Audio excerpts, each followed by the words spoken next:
It is Friday, another day, another drawing. So today I'm working on Tanjiro. We previously did do an animation, a rap battle between him and Goku, but we, with a lot of these characters that we personally liked or that did good within the rap battles, popularity wise. We decided to take them a bit further, give them their own song, just boosting it a bit. So Dewald decided within the next song we should give Tanjiro a bit of a upgrade or boost. Now, in Demon Slayer, there is a sort of a training arc bit where he gets buffed and you see all the muscles and stuff, but that wasn't buff enough for Dewald. So we decided to go with the most extreme, perfect physique known to mankind. Broly from Dragon Ball Z. I'm not talking about Super, I'm talking about Z, the movie. That man was a beefcake, yo. So as you can see, I already started with the sketches and stuff. I purposefully stopped here so that you can join me on the outlining purpose, and with me outlining the muscles and the characters and stuff, I can go a bit more into the anatomy with you guys. So let's begin. And let me just get the correct pencil. And also hopefully today, and I wouldn't get my hopes up too much, but hopefully today I will not draw on the wrong layer. So let's begin with the body. Now see, the thing is, I have two screens, and on my other one I've pulled up Pinterest with a bunch of anatomy stuff. Now, Dragon Ball Z does tend to have somewhat of an accurate sense of anatomy, but not quite. They do remove and stretch, and they do tend to over exaggerate certain bits, and with that they leave out other bits. Because I think if they did add every single muscle and other thing, they might have kind of overdone it. I already feel sorry for the animators. So I'm just gonna rename this as body outline. Just beneath this,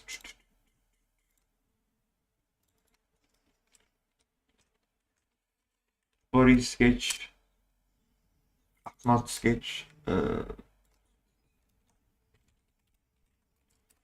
apologize if I'm a bit slow today.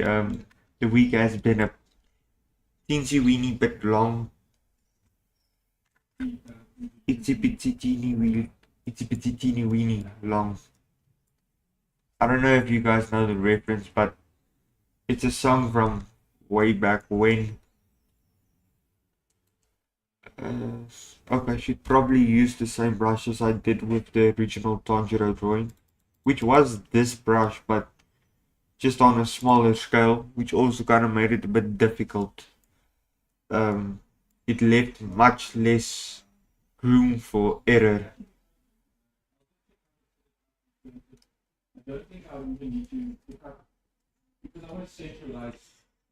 So again, the neck muscles, more or less accurate. Let me just, okay, I did pull up on Pinterest. I did pull up an image with the, let's say, kind of correct name of the muscles, because I have a tendency to forget. So it is called the tripod. uh, the handwriting is a bit too difficult. Trapezical, I think it's called, is basically the muscles next to the neck, kind of more behind. That's basically what is supposed to be this area. And you kind of do have two ligaments going from the. Sorry, you can't see my face. These two ligaments going from the jaw to the inner neck, and they both kind of connect. They don't connect, but they do tend to pull closer to each other the more they go down. So what is left in between them is basically the Adam's apple. In some instances, Dragon Ball did draw the Adam's apple, but I didn't see any of that within the references I looked up for Broly, so I left it out. Since we're using Broly's body for this specific drawing, um, again, I don't know the correct term for these ligaments. There are terms for every bit and piece of the human body, but I don't know the correct term for this bit specifically. Again, and also with the back muscles, that's part of the human body I think I know the absolute least about. Um, so yeah, also Dragon Ball Z. Again, pretty nice grasp of anatomy, but way over exaggerated. And I'm talking now specifically about the pecs, because generally when we work with the pecs, it is kind of huge blocky thing on your chest, but it tends more to be less of a square and more of a, I almost want to say, a round triangle. It doesn't really have this. Let me just get a brighter brush. Which color do we use? Let's say red, for example. It doesn't tend to be this squarish thing. It tends to pull more, but like this, anatomy wise. So it's more of that triangular shape, but I guess they made it within the art style more squarish so that it might be easier for Toriyama to draw. Or that was just part of the art style. It's basically, we had a conversation yesterday about different art styles and how artists would usually warp the design of real life to fit certain stuff within their workflow. For example, a lot of uh, art styles would use shading instead of actual drawings to create the illusion of something that isn't there. Like the example I used was for the jawline. A lot of characters, they usually have this rounded shaped head. That's a bit not good. They have a rounded shaped head, and for the jawline, they would generally just use some form of shading to create the illusion of, oh, there's a jawline going from here to there. Again, this is like 2 second drawing. The proportions are horrific. Don't mind that.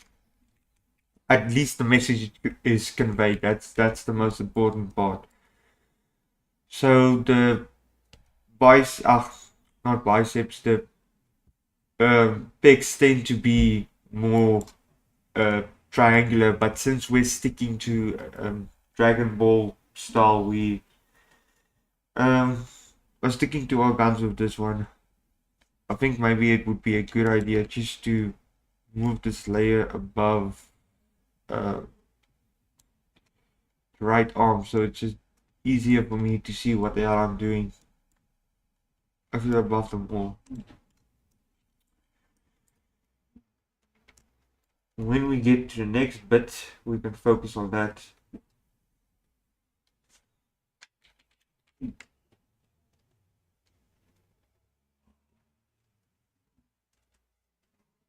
also something I did notice, since we're on the topic of anime, I think Dragon Ball Z are some of the few anime that actually do draw the nips. That's just an interesting observation. Um, and it wasn't even one that I made. When we were kids, I used to tend to watch a lot of Naruto, and my friend watched a bunch of Dragon Ball Z, and we had this argument of which show was better. And one of his arguments was, well, Naruto doesn't have nipples, so he is a lesser character, which is a stupid argument looking back on it as an adult, but that did took a blow to my pride, because how do you argument against that? It's not a lie, it's the truth. So yeah, and I do think when you look at a lot of other anime, because the lesser popular anime, just general anime, the art style that I'm talking about, it tends to be much a copy and paste kind of situation.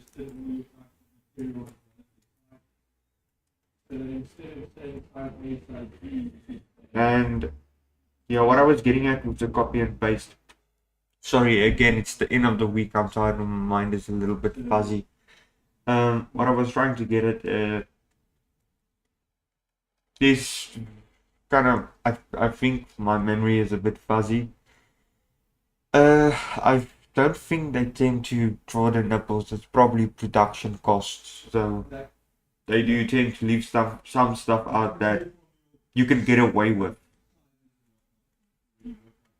And a lot of people think uh, anime is so much more, almost want to say realistic, because Western animations tend to be very cartoonish. Anime has a more realistic-ish style. It's a yes-no kind of situation. Yes, it looks a bit more realistic, but it's a lot of kind of copy-paste. They use and reuse the same template over and over. So there is a bit of cheating going there on that side. But again, you do get some of them with unique art styles, and I really applaud them for that. Uh, One Piece, for example, uh, My Hero Academia, Dragon Ball Z, again, Naruto, also even Bleach. Bleach is like skimming the water on that one. Really skimming the water.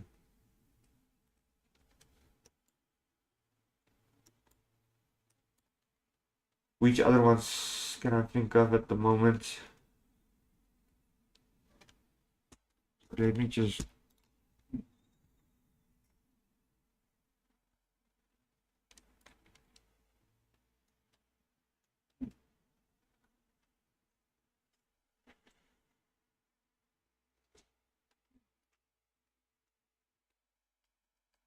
Oh, that tattoo lady wants a second bone. Not really sure what that means, but I don't think Twitch would allow that one.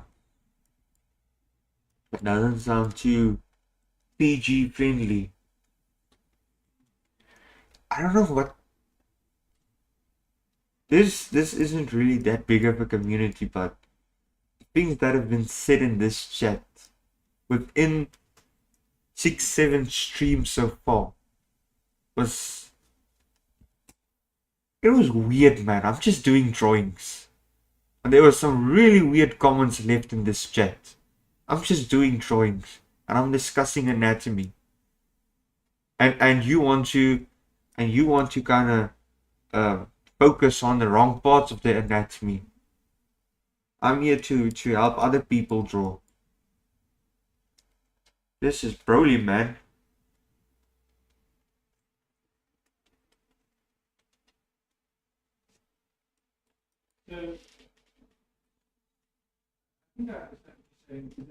Okay, so you kind of want to do the branding calculations already and put the outcome for what could be. In previous streams, I did mention a lot about me using the blue outline as a reference to the cleanup for the actual sketch. And you can see here's a bunch of yellow and green now also. This is because, again, I did talk about Moa, we do stuff in layers and stuff. Different drawings. Not, I am going to be honest with you. I did mess up one thing.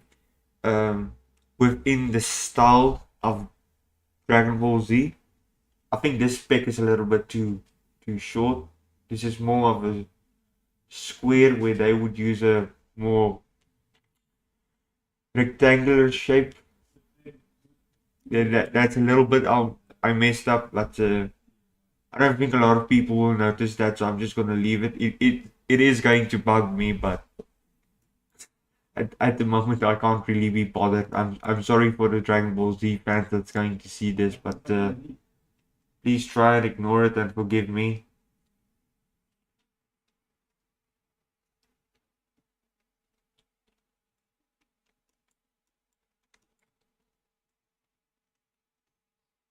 Yeah. Again, I'm just talking about the schedules. I'm repeating myself a lot these throughout the last few streams, but again, everything is very experimental, and you'll see within the next few streams there is going to be somewhat of a change in schedule.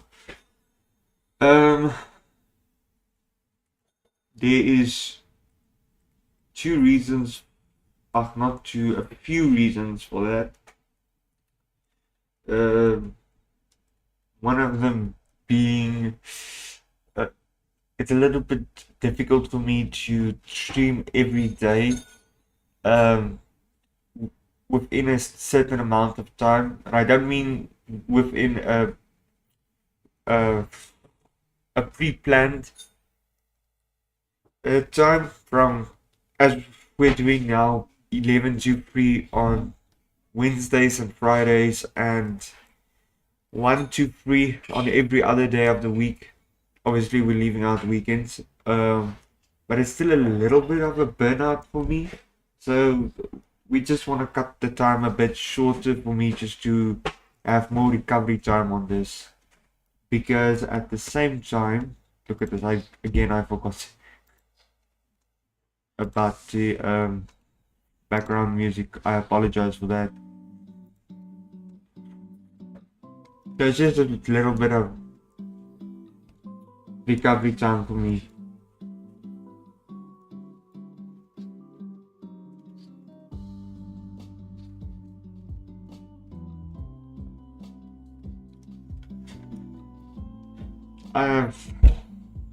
I have no idea how the back muscles work. I know there's supposed to be some extra few muscles here. Again, I'm focusing on the Dragon Ball Z Broly. I saw in the newer Broly they did have a lot more definition here, but in this one not really. So again, I'm just following an art style. I'm not really bothering with actual anatomy that much. And because the arm muscles are that flippin' huge, I can't really see how the back works. And obviously within the animation the arm is going to move, so I just winged it and made a huge lump here. I don't think it's going to be that much of a visual problem in the long run, especially since the animations tend to be a lot not smooth but or jittery, but it's very all over the place. You don't really see all the small details.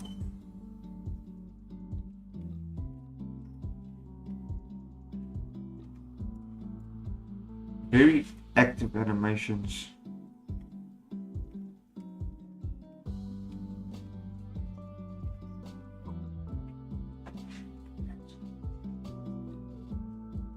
did try my hand at some of the animation, but for the most part, Dewald does the animation.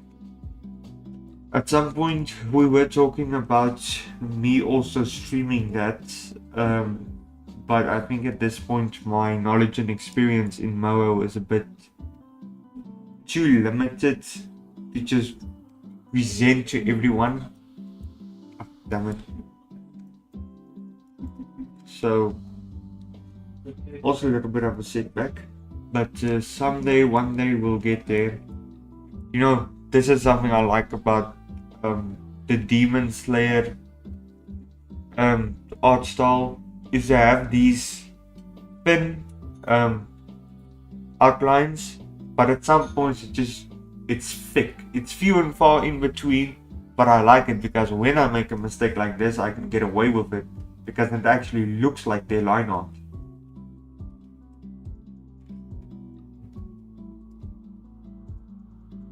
I probably should just add one or two more just so it doesn't look like a huge mistake. A good idea is just probably where there's corners, you fill in the inside of the corner. That's also something that looks kind of neat and you can get away with it. But then again, you get corners like these, so do I fill in this, this and this? Then it looks kind of weird. I'm just going to pick one and hopefully, I think that's getawayable.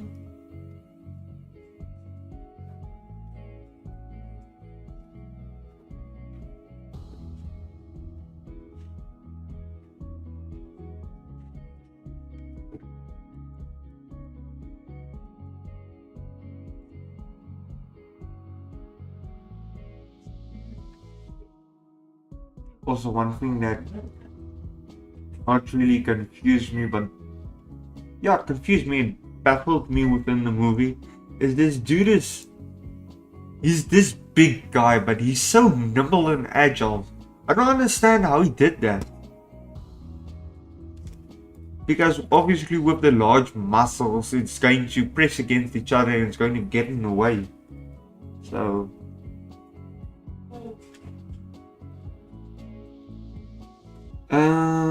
I should probably get Tanjiro's hand out of the way. Just for me to see what the hell I'm doing.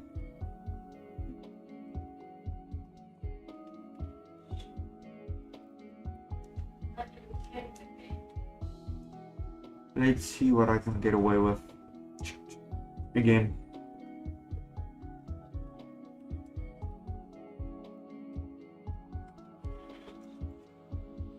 Okay, we're getting somewhere.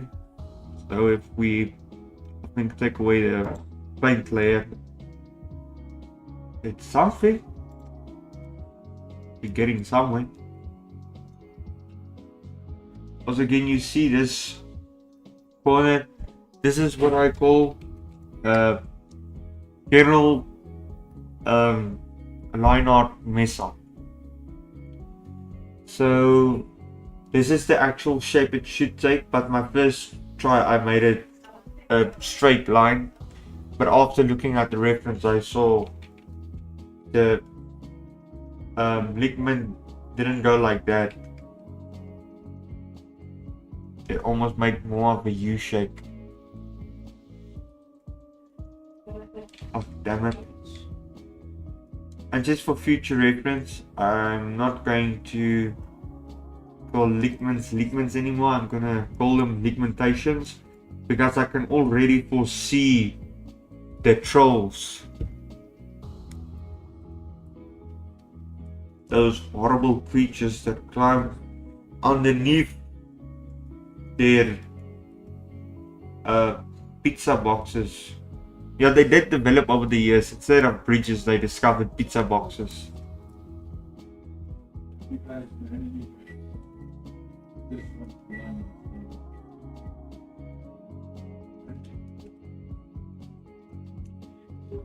Usually I do talk a lot. I think today I'm just going to be a little bit more silent. Again, this is mostly out of just Friday vibes. Just being a little bit exhausted because of the week. It's kind of the same reason I did a tutorial yesterday instead of an actual workflow video, because that was just me trying to take some form of a break. Yeah. But I think if the Twitch were a little bit more active or more popular, I think that would have gone really well at that time.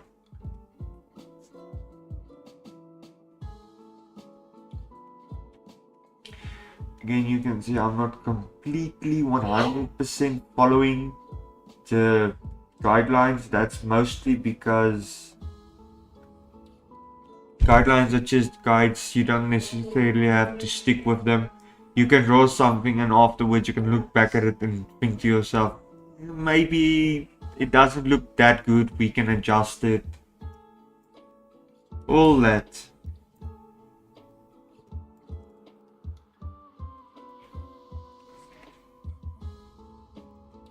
So yeah, doing the abs now again. Let me just check out of interest. Dragon Ball Z or Super or whatever. I prefer Z, the art style and the animation. Not animation, yeah, animation also at certain times. It just generally look better for me. That might be a me thing. Please don't attack me. Everybody has their own opinions, but that's just something I took notice of.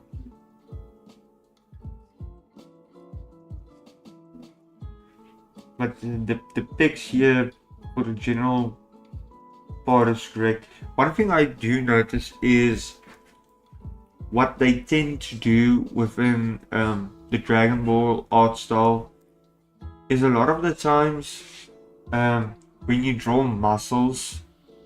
I think we could look back at the Superman one I did more recently. Is yes, it does take some shape, but it's not to that extent where when you look at the muscles, where in Dragon Ball Z, for example, what I'm doing now, I'm doing it very sloppily.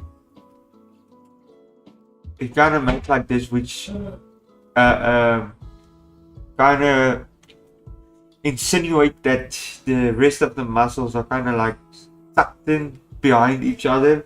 That's again, this I think this is basically just a art style choice, but most of the time when you look at muscles and stuff, let's say from the side, like we have here with Tanjiro, or I don't know if I should call it Tanjiro or Broly, like a weird hybrid. Muscles would rather look more like this instead, where there's not it's not really connected, though you can still make out that it's abs. Actually, this is also something I like that they did right, is this little bit between the pecs and the abs. The pecs and the abs aren't completely connected. There is a little bit of a gap there. But especially, it doesn't matter if you're ripped or not. When you have, if you're more on the skinnier side, what tends to happen is we look at the rib cage, and the rib cage basically follows just above the abs. This is basically where the pecs begin, is following the rib cage.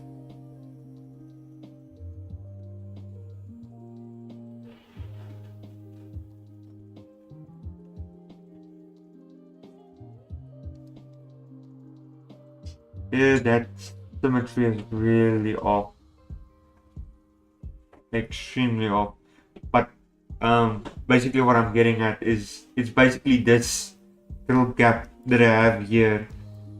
But also when you're more on the skinnier side, like I was getting at, here at the gap where the rib cage stop, you kind of have, it tends to take a dip. So if you're muscular, actually I think a good artist to go look at with this is E.I.E. He does really, his art style is really good. That dude knows what he's doing.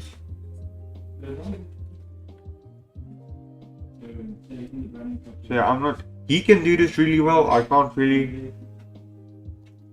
I'm just thumb sucking with basic knowledge I have. But yeah, the stomach do tend to fall inwards. Actually, the pecs wouldn't be that pronounced. Pronounced wouldn't actually be the right word, but for lack of a better word, there would be still some indication of them. So what Boichi tend to do, which I'm just going to do now for argument's sake, is, like I previously said, artists tend to use shading to create the illusion of something that's not really there. So something that he does a lot is he uses hatching. Hatching is just a term for a certain type of shading. Where when you have normal shading, it's basically just all black and white. Or yes, that I talk about hard shadows and soft shadows and the difference between this. This is technically a hard shadow, but for argument's sake, we're going to keep that. Where hatching would basically be a bunch of lines, and the lines would be used to create the illusion of a shadow. And places where the lines tend to be more dark, you just, or the shadow be more dark, you just use the lines and do cross hatching. So this is hatching, this is cross hatching, and you can do that multiple times. You can even use pure black at some point. And as a traditional artist, when I work with ink, I usually also tend to use hatching.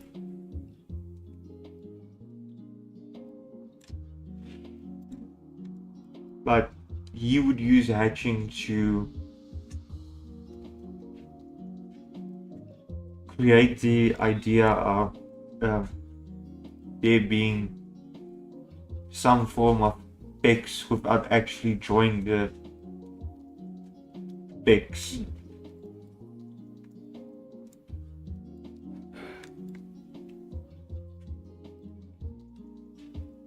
So that was just my little nitpick with this bit of the art style. But again, a lot of art styles are born out of a form of having just fun. Like yesterday I did say, when you're going to draw a lot of a certain type of art style, you have to kind of follow 3 principles. It needs to be fun to draw, it needs to be quick to draw, and it needs to be appealing to draw. And I'm sorry, but I think for a lot of dudes, this kind of is very appealing in the sense of this is the male fantasy, if I can put it like that. A lot of dudes would look at this and it's like, wow, that's how I want to look. So in a sense, this is a very appealing style, although I prefer Boichi's.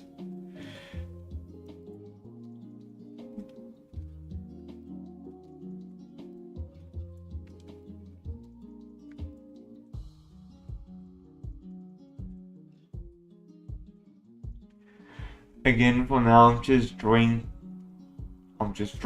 the outlines of the muscles and stuff. At some point, I did talk a lot about this, but when we animate the stuff in Moho, I do kind of go over the certain parts, because the head is going to be a layer on top of the neck, but when it moves, this bit is going to be exposed and this bit is going to be exposed depending on what direction it moves.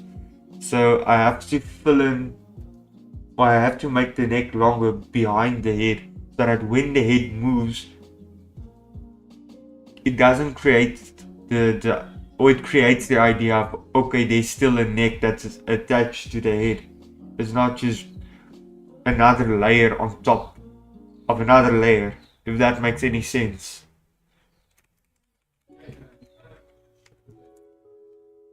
So I'm just drawing the image now, and afterwards I'll fix all that. By the way, for the ladies, here's another nipple.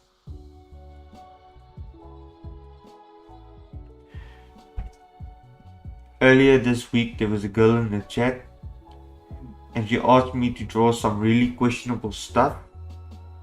And if at any point she decides to watch this video on our YouTube channel, here's some nips. Yeah. Actually, that one is a bit big in comparison with the other one. Saying, are you envious of Tanjiro's new body? Ah, bro, you're literally sculpting me, bro.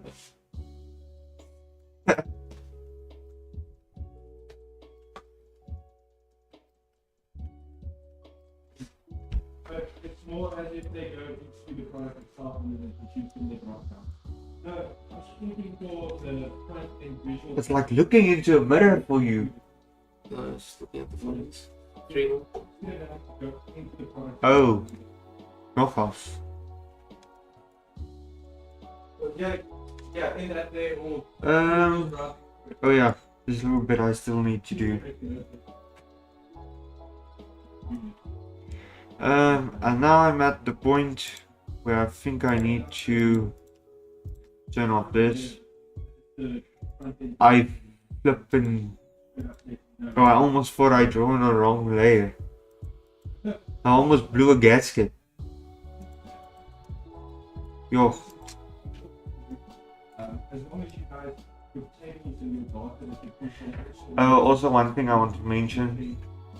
As a beginning digital artist, I don't really know how to do it.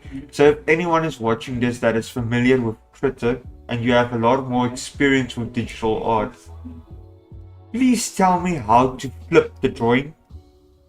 And the reason I'm asking this, a lot of artists tend to flip the drawing because when you draw something, okay, it looks correct now, but when you flip it, it looks completely weird. So then you fix it on that side and you flip it again, then it looks a bit weird, but to a lesser extent than it was previously. So then you fix that, and with the flipping the entire time, at some point it looks correct from every angle. But because of my lack of knowledge, I does not know how to do that. So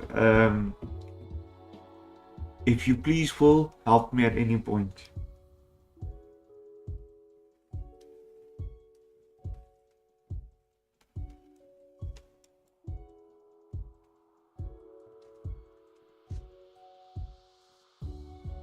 Not gonna lie, this dude's muscles look like hot cross buns.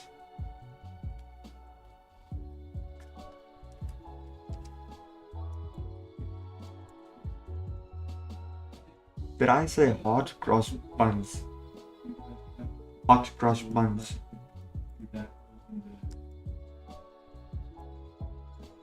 Friday and spelling English.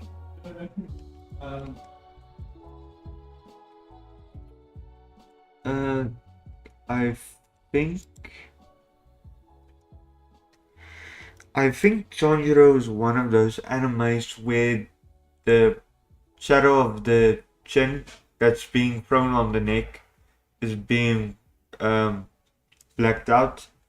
So let me just make sure quickly, just using my references.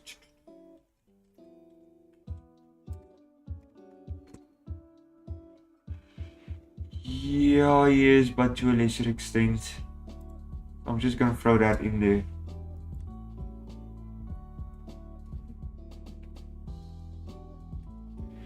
I'm so upset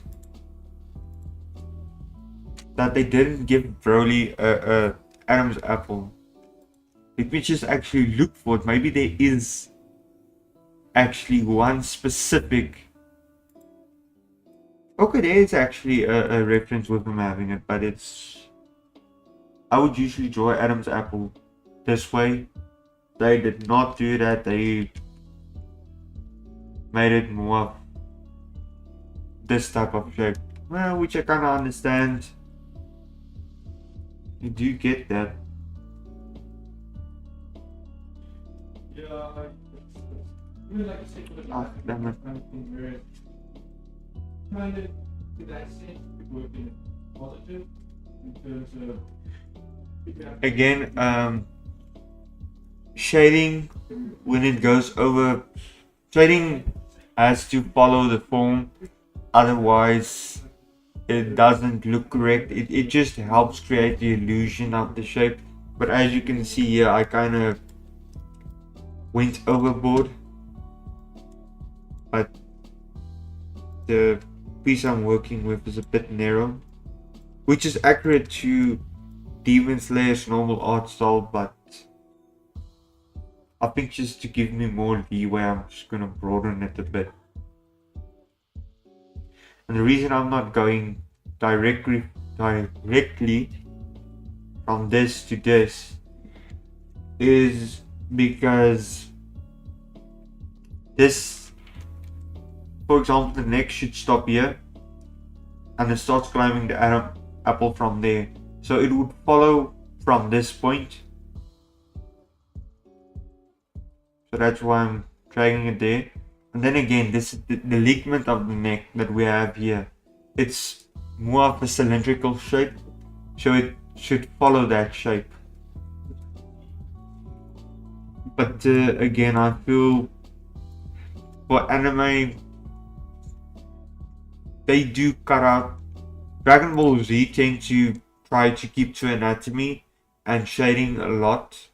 They're extremely intense with their shading.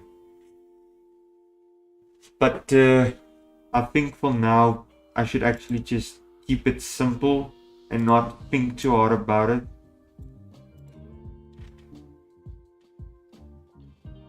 Again, it's the breaking the rules of reality to keep something simple and appealing. This wouldn't actually be the correct place to put the chin shadow, but just because it looks more correct, we're going to have to put it there. If there's beginning artists watch this, there is some cases where you have to break the rules to make stuff look better, and I'm not giving you an excuse to not study anatomy and purposefully make mistakes. This isn't an excuse for you to use, but at some point you're going to run in a problem where you draw something realistically and it doesn't completely look correct. So you kind of do have to look the other way. That's just how it goes sometimes.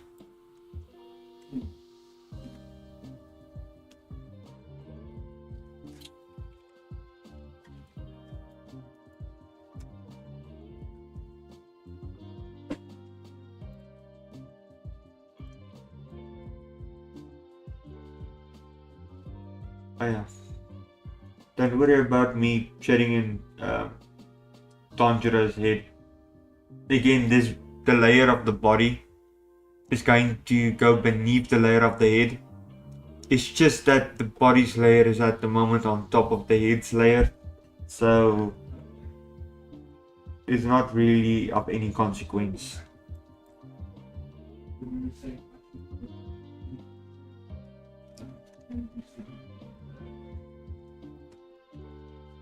Could you then also bring in the pain, like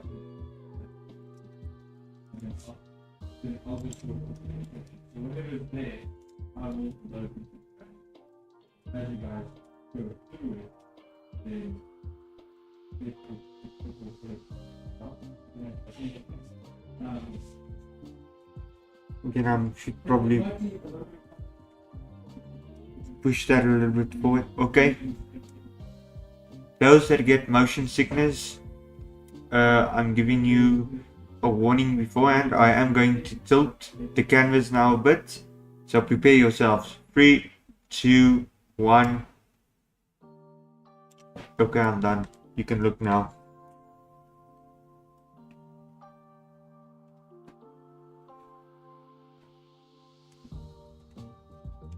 Three, two, one.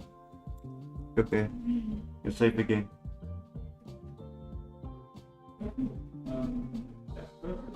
Damn, how deep did I go with this?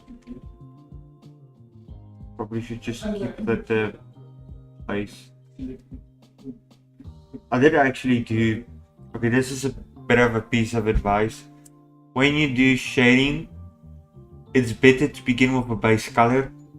I unfortunately didn't use my brain at the moment, so I didn't do that, but for future reference, if there's any other beginning artists, just use the base color first and work from there. Then you do the, let's say, the shading.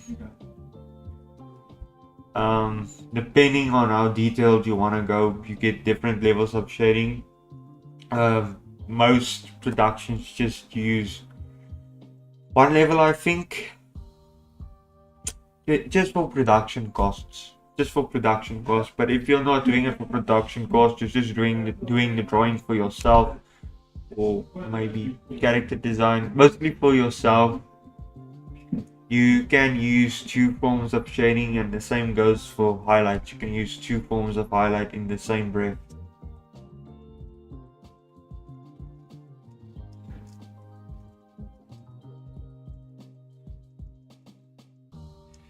But as you can see, I unfortunately did not follow my own rules, so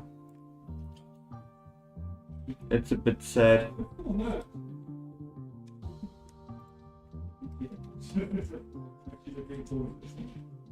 Yeah.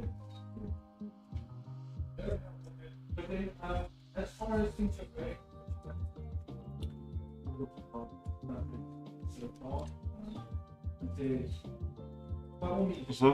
Also, again,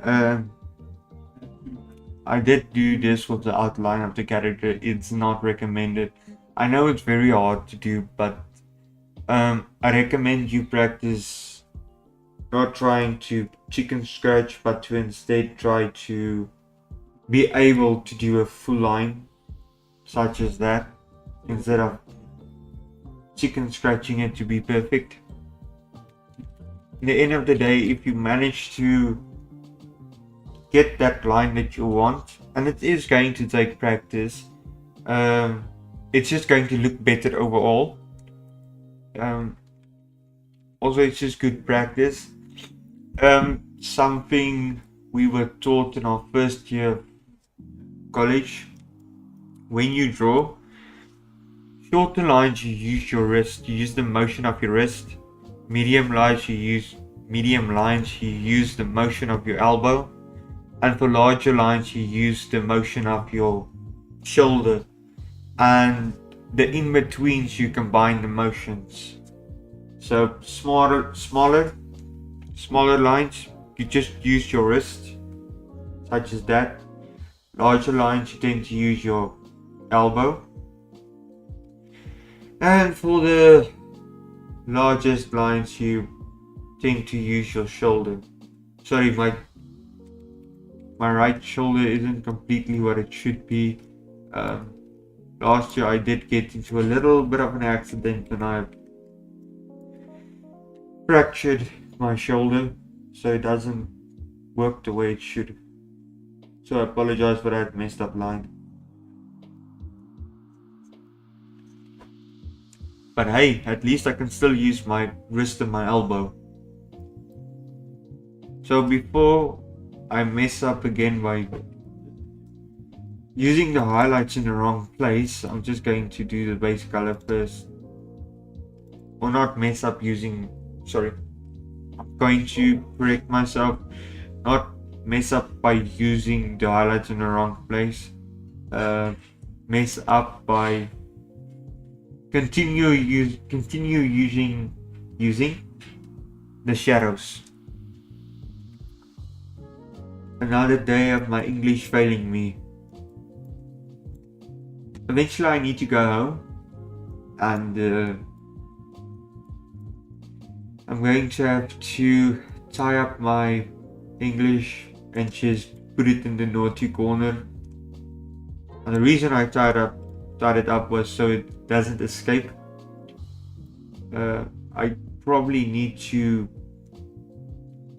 cut its heels so it doesn't run away.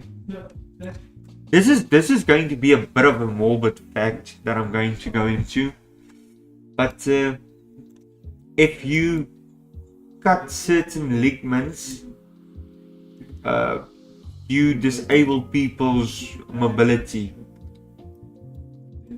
And I don't want to actually name which ligaments those are, because I don't really know the people in this audience that yet.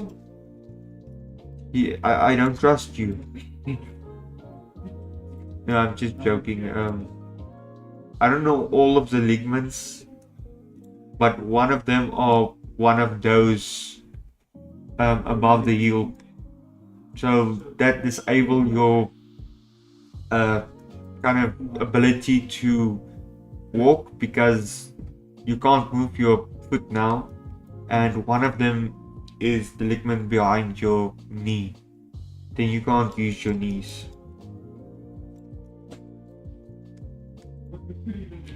I think the other one that would, in a sense, hinder your ability to, I think especially your thumb, is when you do flex your thumb. Let me just get to, okay, I think, let me just get a more clear pencil. So when you have your thumb, sorry, this is not a very good looking thumb. There do tend to be a ligament about here. If you cut that thing off, I don't think that's actually wrong place for it. And that's really cool that you guys, if you do see any... Sorry. I mean, just the lesson says, like the way that this works out. So this is the back of the hand, imagine that.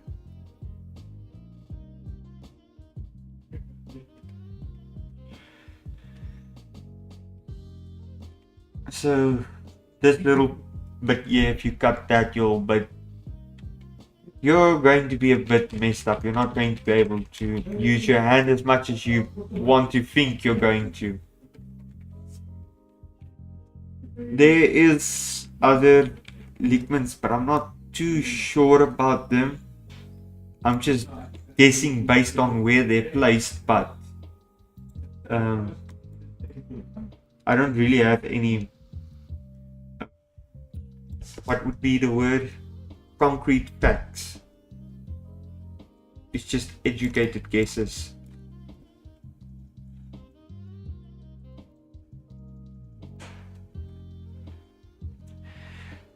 Don't worry about me going outside of the lines. I'm just a very old toddler. I'll clean it up in a moment. Sorry guys, today I sound so monotonous.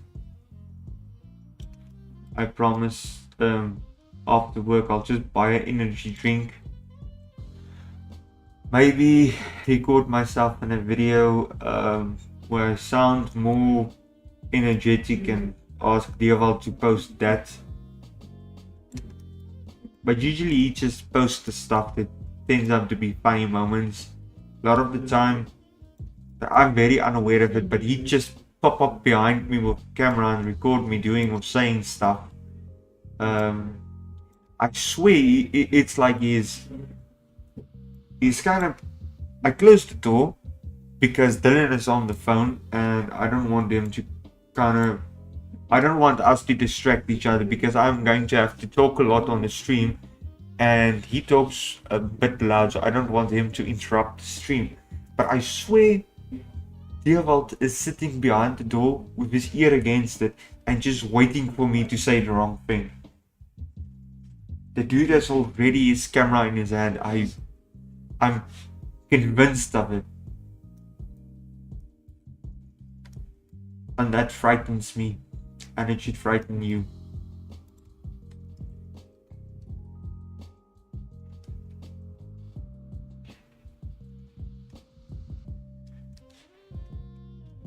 Let me just check something before I continue.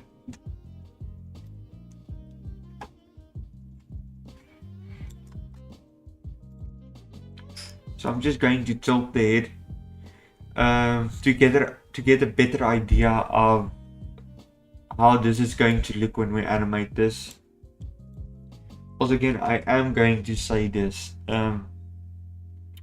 This way of animation, the quality of the animation doesn't necessarily mean it's going to look good. Even though the illustrations are good, it doesn't mean the animation is going to look good. That is an unfortunate truth. So we do tend to get a lot of comments about the animation looking a bit weird. There are different ways to animate it using animating it line for line, but that just takes such a huge amount of time, and again we have to pump out YouTube videos at such a pace that we don't really get the time to put the quality in the videos. At this point it's more about the quantity than the quality. So if there's anyone that's from my YouTube channel that has a little bit of a issue with the art style or the animation itself, this is our reason. But I can promise you, as the channel tends to grow and we get more time to work on the quality will grow. And I myself am pushing a little bit more for frame by frame animation instead of Moho that use the characters as puppets. But again, I went a bit off track.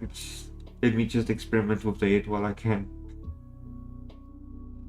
So the reason I'm experimenting with this is, again, the head's moving but the shadows can't follow along. And with the anime, I don't really want to draw the character without the shading because then it's just going to look weird. The flat colors on the characters doesn't really work well with it. So, but again, it looks weird, but it's going to look even weirder without the colors. Not the colors, the shading. Again, I apologize for my English today. My grammar and all that really sucks at this point. Actually, Dewald usually, his streams get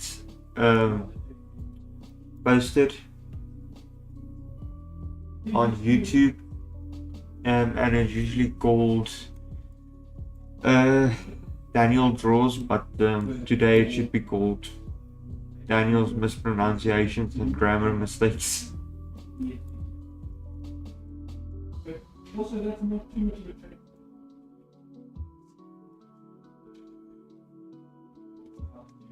It automatically does this conversion. So, yeah, it's not too much of a dragon smash.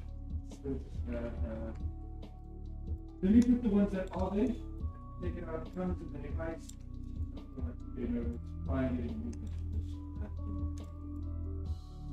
Sorry, I'm not very talkative now. Coloring doesn't have or tend to have a lot of commentary on it. So while I'm coloring, actually I think I can take the time to talk less about the art and more just random facts and nonsense. But where to begin? Because I generally like mythology and history and stuff like that, so I tend to talk about those. Ooh, I have something. a general fun fact, but it's again, it's related to anatomy. So for the guys that has a bit more muscle, not ripped, but you have a little bit more muscle definition, there is a specific muscle in your arm that you're unable to see unless you lift your pinky, and it's between the arms muscles. Is so confusing. I'm just gonna point it out on this guy. It's about in this area.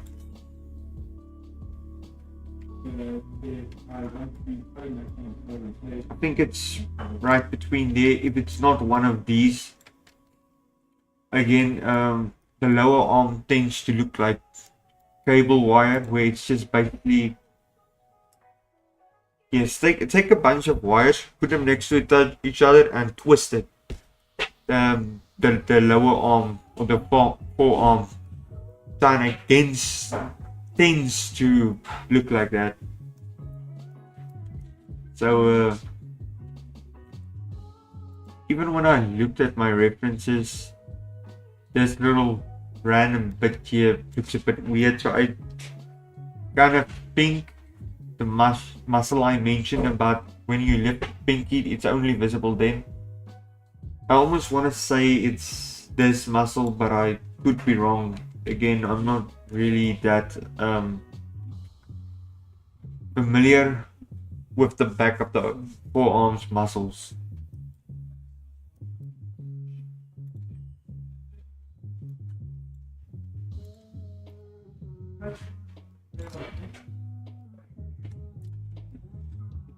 Okay, another thing I'm going to mention, when you work with shading on digital art, it's always better to do the shading on different layers, but because there's already so many layers, it's easy for me to get confused, so I just do them all on one layer.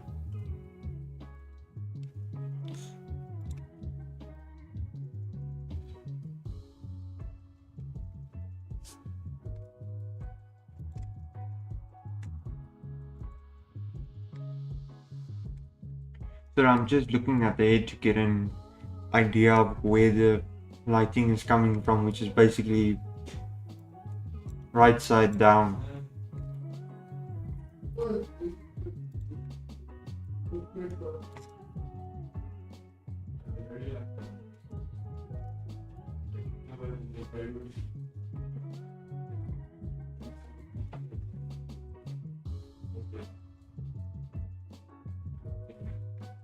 Again, what I'm doing now is I'm just drawing the outline of where I think the shading should go, and afterwards I'll actually fill it in.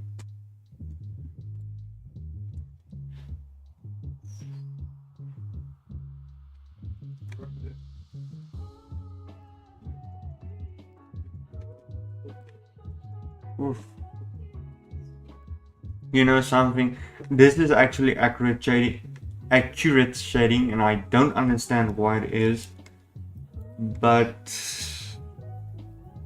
I'm not gonna point out specific body parts, but when you have a rounder shaped body part, damn it, man.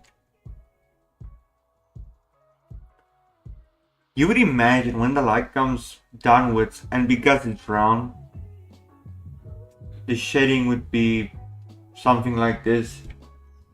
But for some reason, no, it's not. It's more like this. And I thought that was nonsense. That was some kind of mistake, or again, production cost or something. But when I actually went and looked for real life references, that's actually how the shading works. And that just completely mind boggles me, because there's so much other references where it doesn't work that way, but it's basically the same shape. So I'm going to have to, this is going to keep me up for next week, It's just so confusing to me.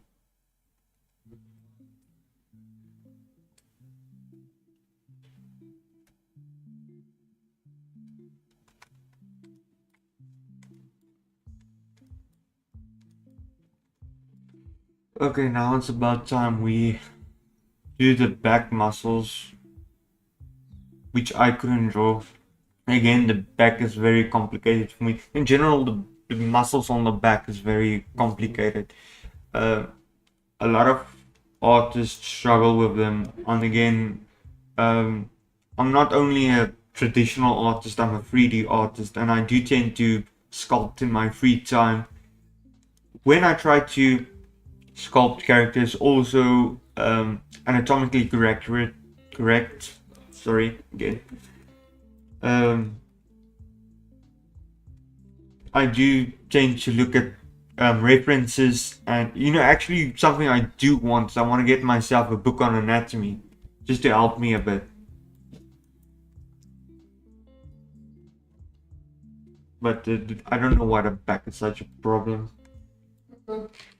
I just want to quickly look at some Dragon Ball references. Mainly because, as I previously said, the muscles tend to be a bit different from, or the definition of the muscles tend to be a bit different than that of how the muscles actually look. I think with Dragon Ball even is going to be a bit like that.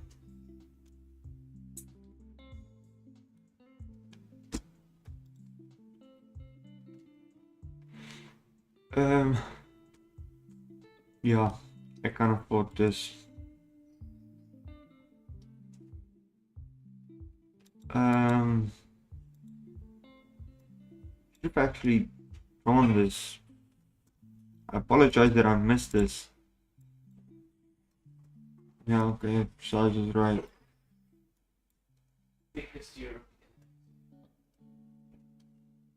What's this now? Some guy on YouTube chat was roasting you. Roasting me. Yeah, so we roasted him back. What did you say? Don't worry about it. Nothing to stress over. You're just being a fucking American. Him being an American. Yeah. You know how they are.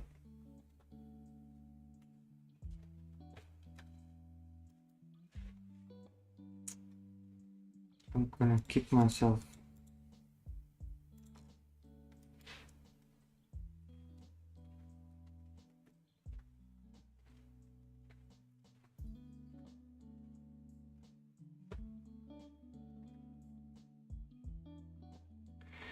Yeah, since we're on that topic, I'm just going to bring this up in general.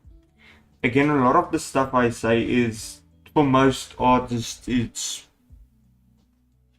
common knowledge, but I'm technically speaking, I'm assuming there is going to be novice artists that's also going to look at the stream and follow the video after it's recorded. Basically, there is always going to be some form of criticism, but as I usually say, there's two forms of criticism. One of them being positive forms of criticism and the negative form of criticism, where the positive ones tend to be more constructive, where they basically tell you, okay, maybe you can improve here or there, where they don't roast you, they basically just give you advice on where you can improve on things.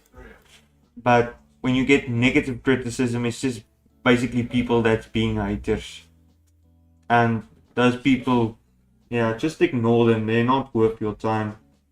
If they're not gonna help you improve, then they're not worth your time. That is not correct. I'm just gonna leave it as Dragon Ball does in this. And the reference I'm looking at is just basically, I think, one line. Just gonna make sure. I'll make it 2 for fun.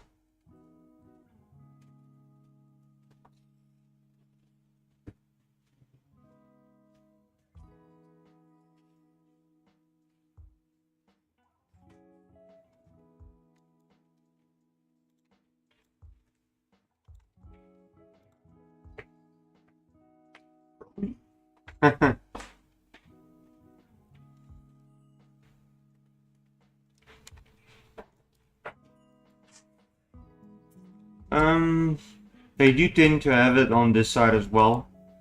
There's a little bit of a squish, but not my problem. It's gonna be hidden anyway by the arm.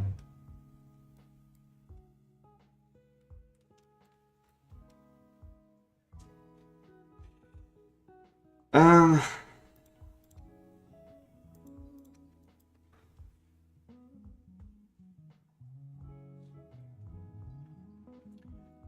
this is something I recently learned. Usually when I did shading, imagine the sun coming down from top down.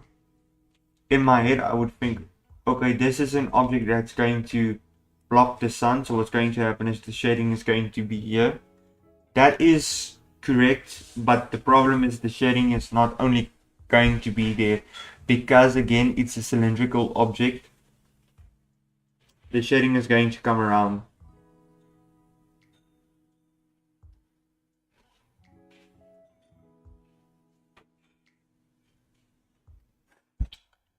That's actually a mistake. Sorry about that. Sun is coming this way, so it's going to be shaded on the other side.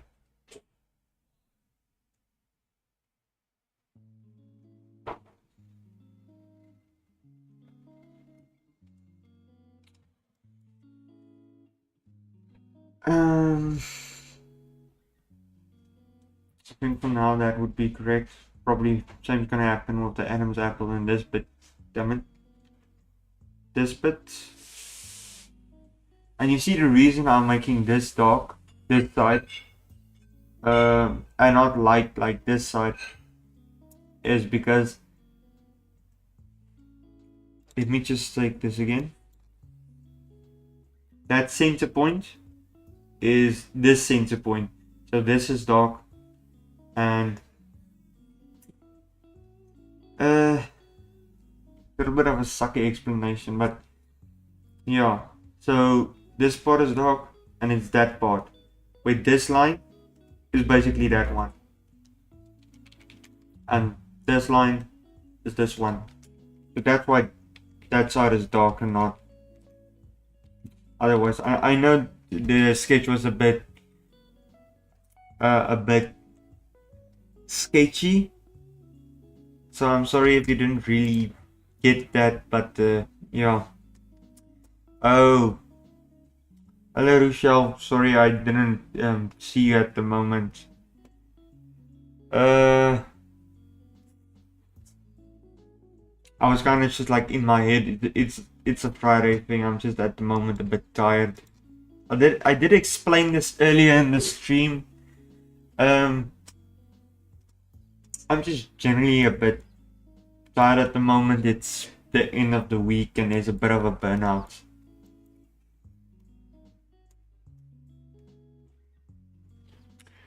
Yeah, I have to like think twice about everything. I'm just looking at the thing and I was like, oh, what the hell am I supposed to do? No, don't be sorry. It's yeah, stuff like that is bound to happen. I just need some energy and I'm gonna be fine.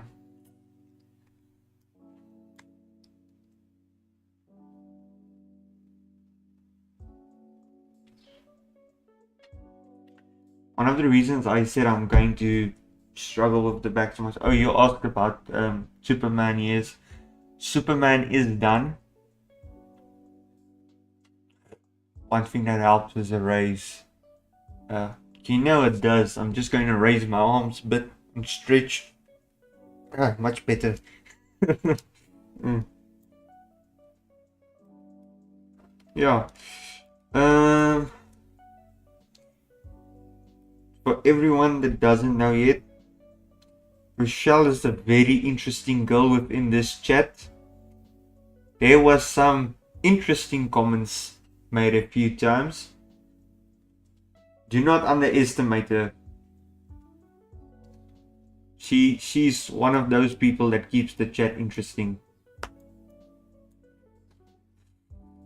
So let me just think. Oh, because of the muscles, how they are on Dragon Ball Z, does can tend. Oh, okay. One thing. I'm streaming from Twitch, but I also know this is being streamed on YouTube. And I'm just watching this from Twitch. So when I talk about the chat, I'm talking about the one from Twitch. I'm sorry about the guys on YouTube. I'm not really seeing what you're doing, but you are being monitored by the rest of the team. So when I talk about the people in the chat, I'm generally just talking about the people on the chat and Twitch.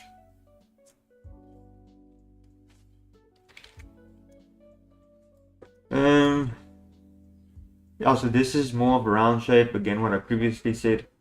You're trying to kind of want to try to keep to that shape.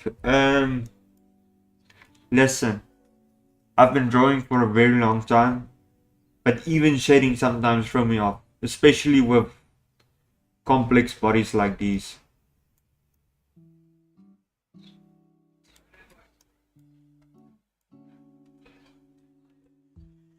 So yeah, damn it.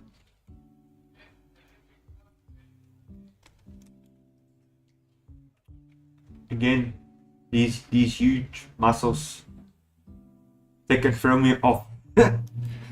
So if you draw this, don't be flustered.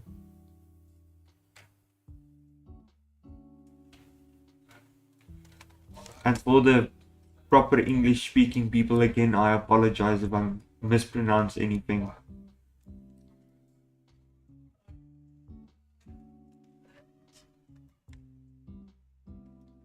So I'm just going to make this more clear for me where I'm supposed to do the shading, because sometimes you who is my idol in the drawing industry? I'm going to tell you his name in a moment. I'm going to it's a manga artist, but because of my chipmunk brain or goldfish brain, I easily forget names. So I don't know how many of you read manga, but there's this specific one called Vagabonds, and it's peak, bro. It's peak. But the art is completely amazing. It's amazing. So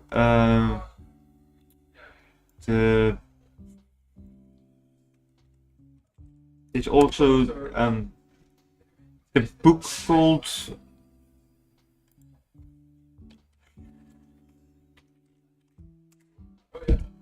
okay. The dude's name is, and I'm very sorry if I again mispronunciate it. Again, my English or Japanese is not my own language. Takehiko Inoue. I just love that dude's art. Other artists I kind of like is Junji Ito. That name sounds familiar. Why did I not? It sounds like a name. Oh, the dude that did Uzumaki. Yeah, it's a guy that. The guy in real life is this extremely happy-go-lucky dude, but he draws the most horrific, scariest manga stories out there. Also, someone I personally, like I mentioned previously, is Daniël Boichi. That dude is also really good with art. Yeah, I tried doing a bit of a copy of his art style, just to give people an idea of how he do things, which is basically, if you can't make out what it is at the moment, this is a pec and these are the abs. I didn't draw the full body, but I just kind of, my mind went away with stuff and I forgot I did draw it. I'm just gonna leave it there because it doesn't look too bad, I guess. But he's an amazing artist, as well as the artist for One Punch Man. When you look at One Punch Man, the manga or the anime itself, it doesn't look that impressive. But if you see the art that dude did on his own in his free time, he drew. There was some kind of competition, and the dude drew a glass of water that was so realistic. When I saw it first, I thought it was a photograph. The dude's just amazing with art.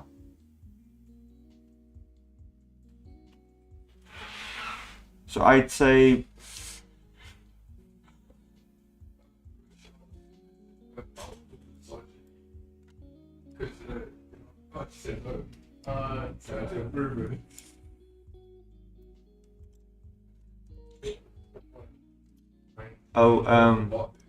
Rochelle, I'm just going to warn you. So this was something that happened now a moment ago. You were typing in Afrikaans and you asked something. Why am I not seeing the question? Hoe speel jy dit? A large amount of our audience is not Afrikaans. What she basically said is, how do you play it? So the word hoe means play, but if it's spelled exactly the same way as hoe. So for the people that's in the chat, that's not what she meant. Okay, actually I'm done. I'm talking so much, I'm completely forgetting I'm supposed to fill in these colors. I'm just scratching.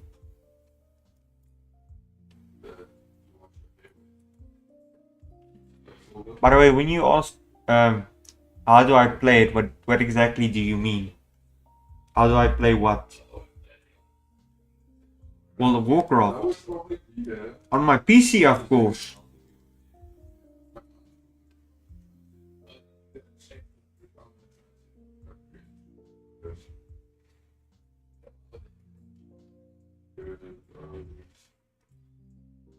Vishal, you keep commenting in Afrikaans, you're really going to confuse the rest of the world.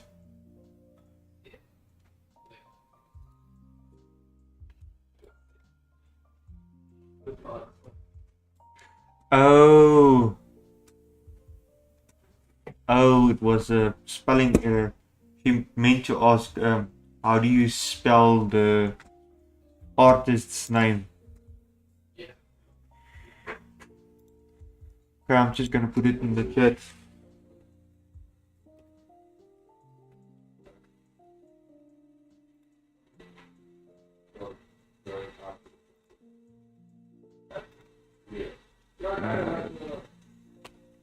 I think that's the correct spelling.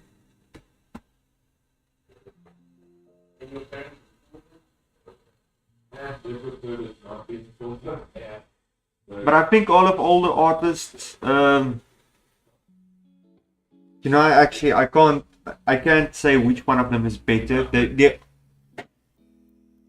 I think the artist that would fall in last place would be Boichi, because his art is really good, but the art style is like a lot of other anime stuff where his female characters tend to look very copy paste ish.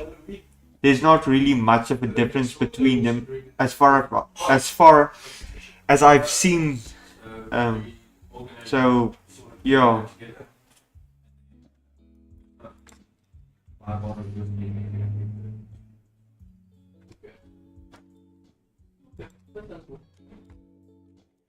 Here's also Oh, nice. Okay, basically, Rochelle, this is going to get posted on YouTube. Or the karaoke, this is going to get posted on YouTube.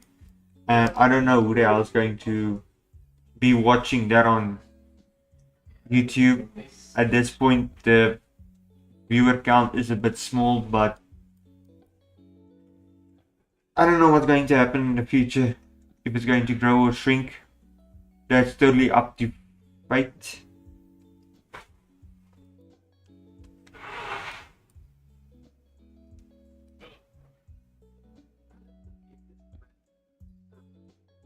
it was a stress.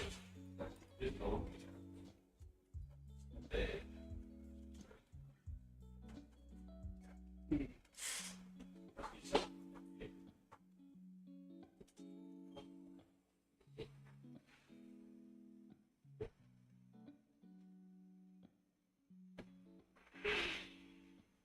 Do I prefer hyper-realistic art over stylized art? That's a bit difficult to say. The hyper-realistic, if you can manage to draw it, then you kind of get that adrenaline rush. Stylized just tends to also be more fun for me. But if you're talking about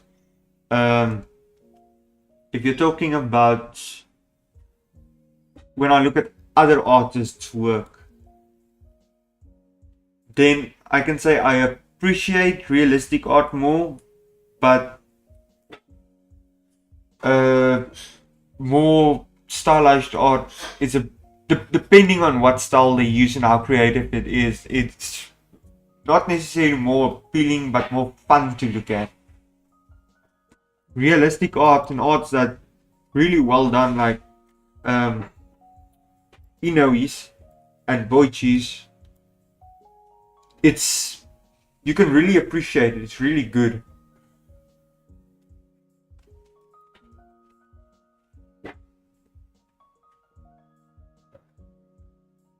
Sorry again if I'm not very talkative today.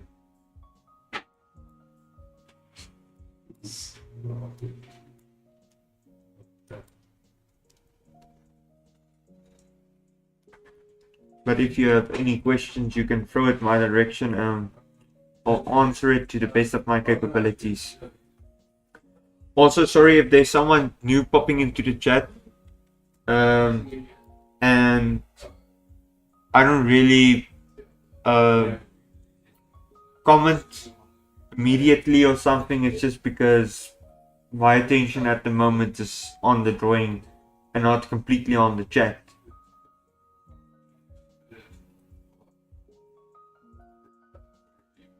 So actually, for the people that's hands off free and willing to type in the chat if somebody new pops in and they're asking why I'm not replying, you can just tell them, okay, I just haven't seen the comment yet.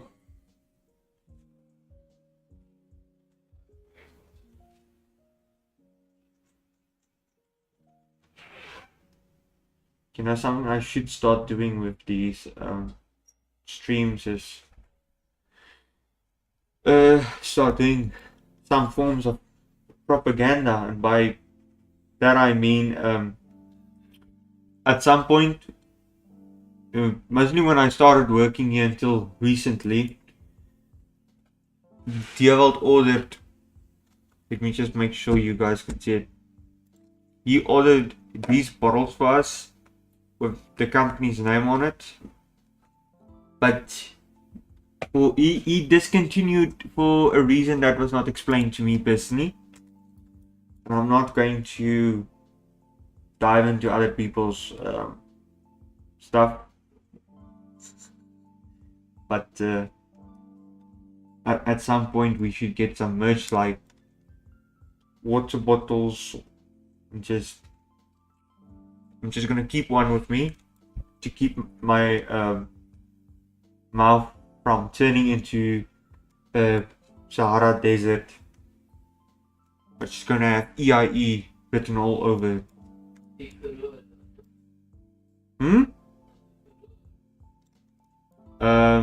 The people can Google it, but I don't think a lot of them would know what the Karoo is. Besides the people that's actually currently watching it.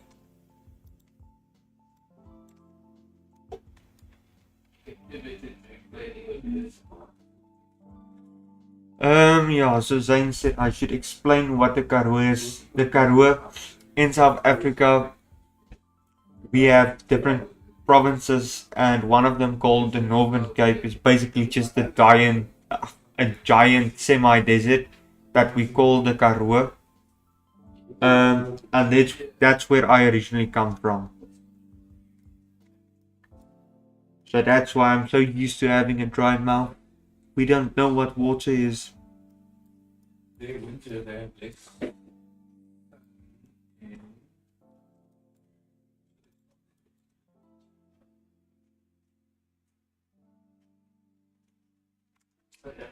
I don't think... I know when I drew Goku, I gave the dude a lot, and I mean a lot of shading and highlights, but because I'm going to stick to Tanjiro's shading, I'm not going to worry too much about highlights and shading, so I'm just going to keep it simple for now. Just to keep the style more consistent and my sanity as well.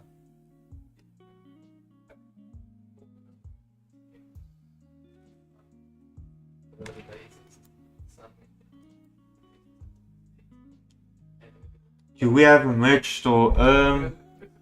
We do have a Patreon. I think there's a few shirts on there if you want to go check it out. I'm not completely sure everything that's on there. We do plan to expand our merch in the future. But yeah, you can go check it out. I'm not really completely sure. We did do a video recently because I think it was Teespring that kind of... I'm going to risk this. They screwed us over, and we talked about our new supplier.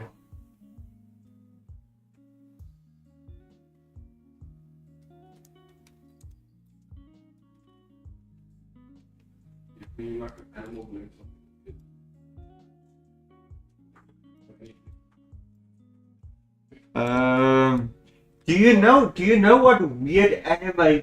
Do you know what weird animal I would like to see in anime? What? A dancing frog.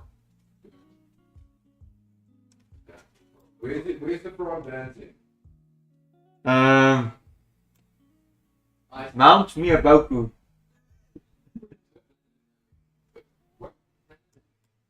Oh, Planet 9. Yeah, that's a good one.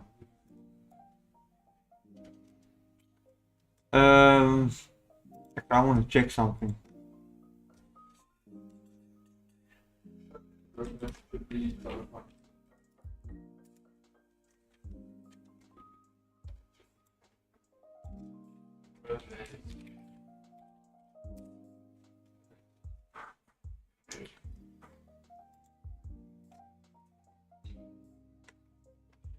Damn, you keep vibing, man. Vibing. I'm sick of the thing. I love it. Yeah. My sleeping to next year. This thing's so fast. I think I'm just gonna move on to the right upper arm now. The left upper arm, or just the left arm in general.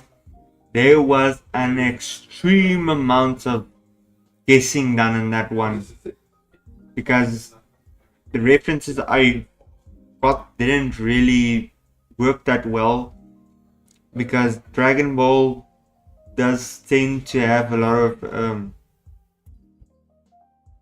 what would be the proper word for it? I almost want to say lower arm. Man, they wrap their arms. I'm just gonna say that they wrap their forearms a lot. Like the blue thing Goku wears. I almost want to call it arm straps, but I don't think that's the correct term. So you can't really see the muscle, the forearms muscles and how they draw it in their style. There are some characters that does have it exposed, but I couldn't find the correct angle for that arm, and they are few and far in between. Like when you look at Goku, he has those blue armbands.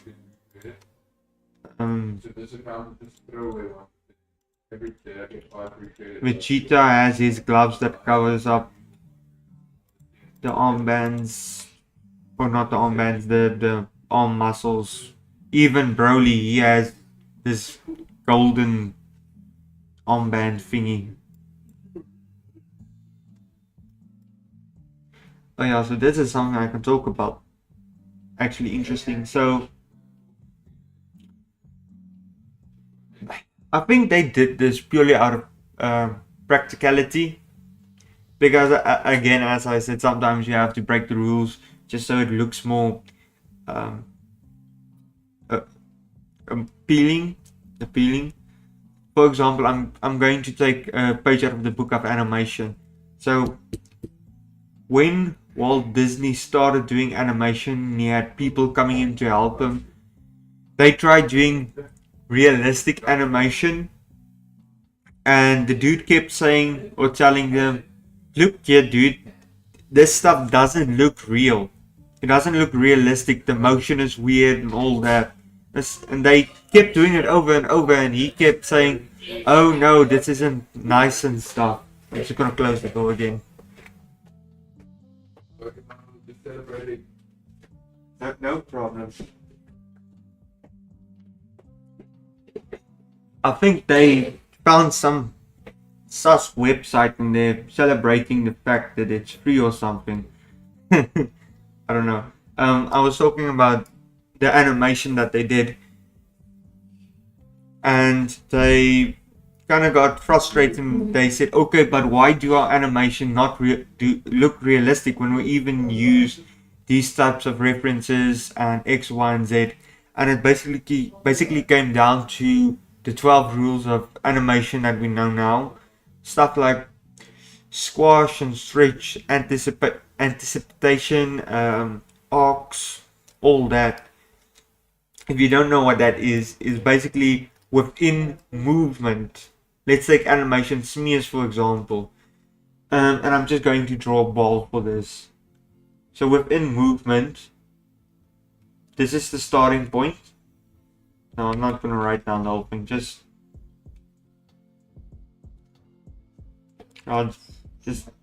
start point. Excuse my terrible handwriting. I apologize to my parents. Neither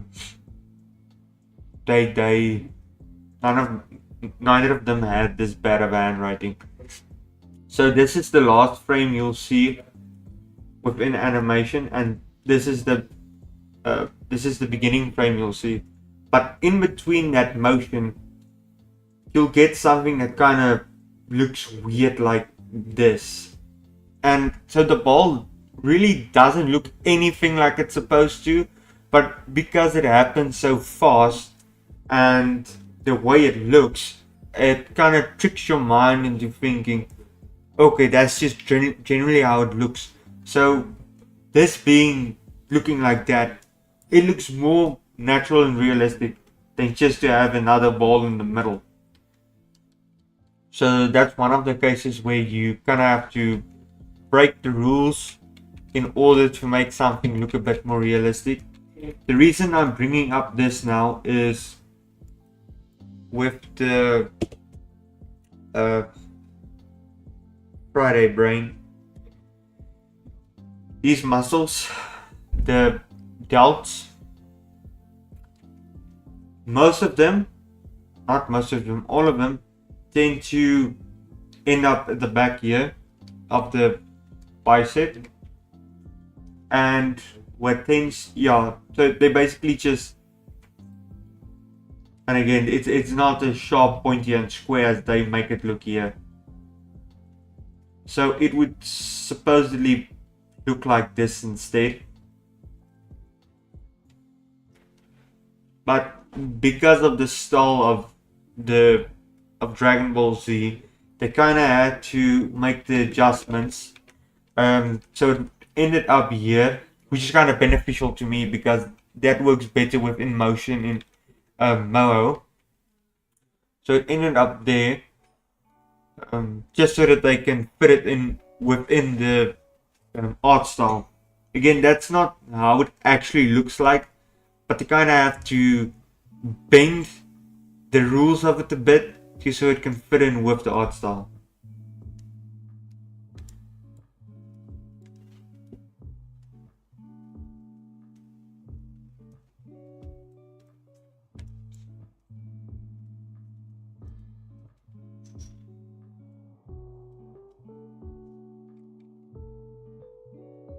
I am going to try and use the correct terms for the muscles, and some of them have really weird names, so if I talk about something and you don't know what the hell I'm talking about, just ask me in the chat and I'll tell you what muscles I am talking about.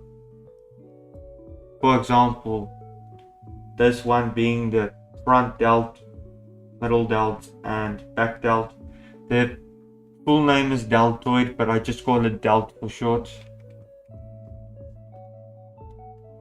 And for the longest time I actually thought this was the tricep, but no. Tricep is back there.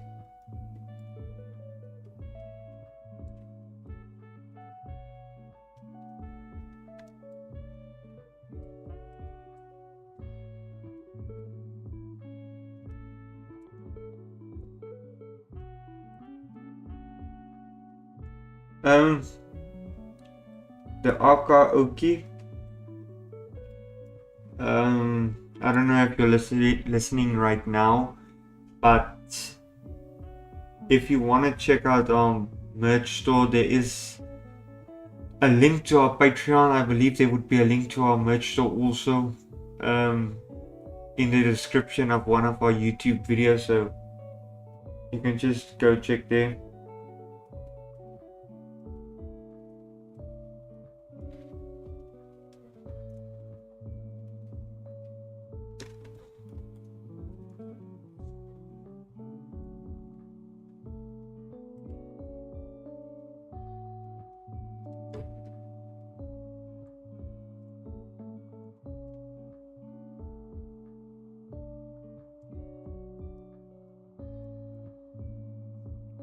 No, it's okay.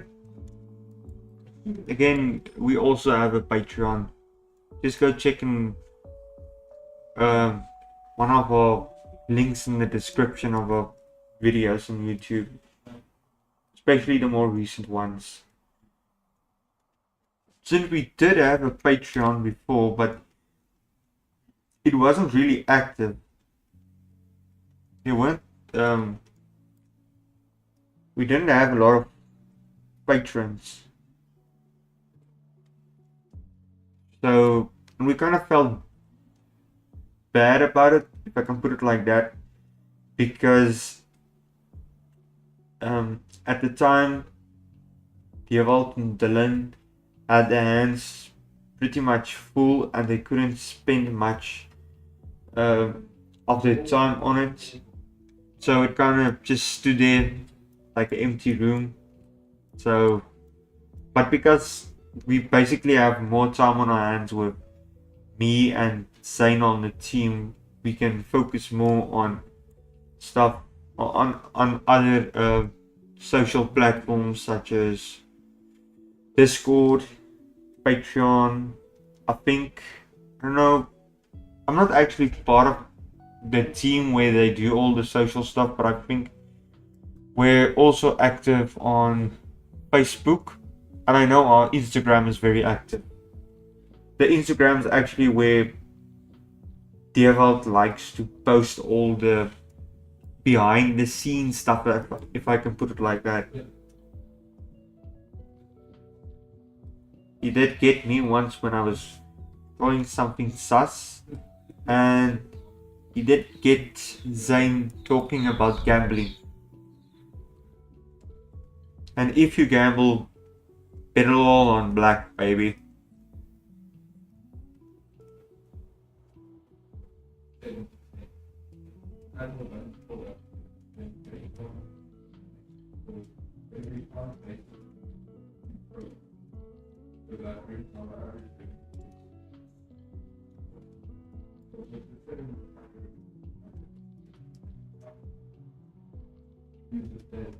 By the way, don't gamble. That was just a joke. But if you do gamble, bet it all on black.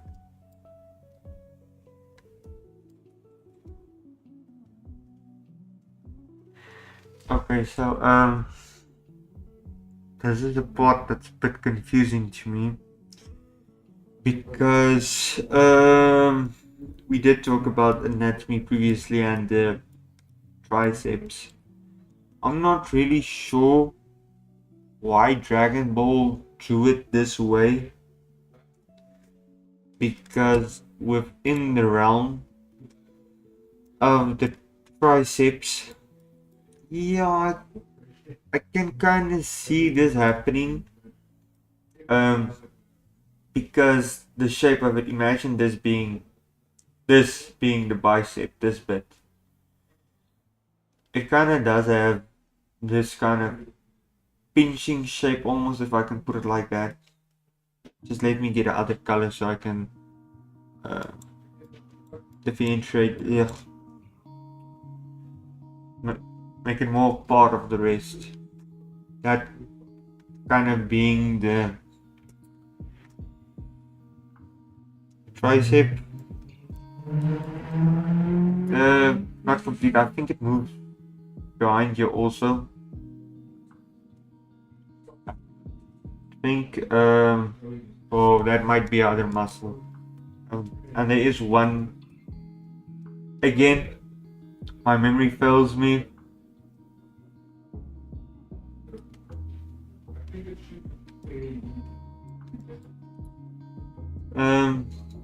So yeah, this kind of being the bicep. Kind of following this can be, okay, let's say this is also part of the bicep, this bit, but this can also be considered, there's a term for this bit that kind of separates it from the bicep, but then you, let me just get that out of the way. But then you do get the tricep, which is basically the back of the arm. But there is this bit here on the side. So what I presume is happening here is they're drawing this bit, but in this very sharp manner. But what's supposed to happen then is there's this muscle that comes behind out of that, and what you start getting here, this is the fold of the arm. So when you draw the arm, let's just draw it somewhere else. So you have the bicep, and I forgot what this upper arm muscle is called. Not I forgot. I don't really know what it's called. Then you do get this muscle. It kind of pulls over like that. And even within drawings, I'm gonna pull over a pose that I did for Dylan recently. Actually, I don't know how many times I pulled in this pose already, but it's basically that muscle that I drew there. It basically goes over like that.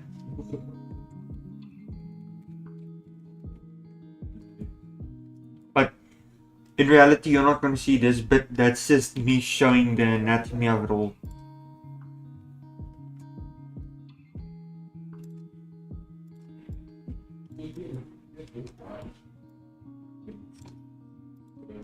So yeah, that's what I think is happening here.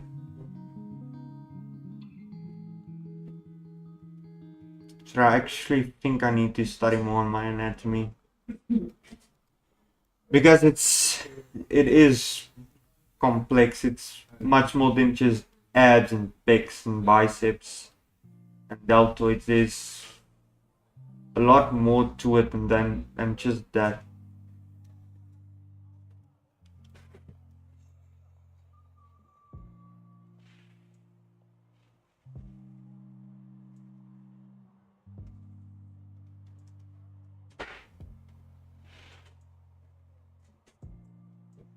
So yeah, I can still get behind the front, the back and center deltoid, but the front one is. I understand why they did it, but anatomically it's not quite right.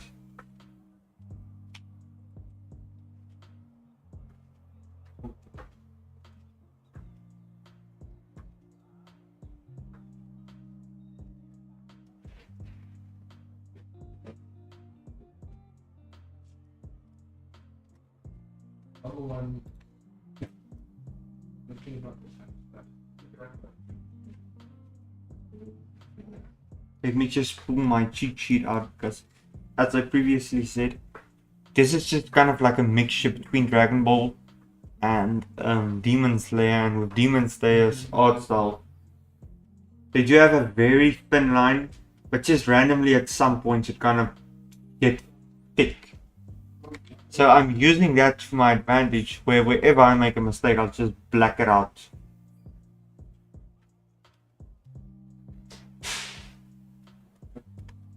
It's just that the placement of where I blacked it out is a bit weird. I don't want to make it too obvious, so... Dude, you're kidding me.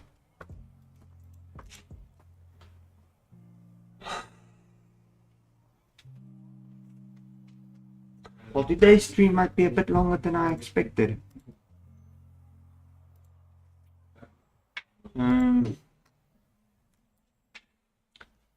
So what happened is what I call a F-up.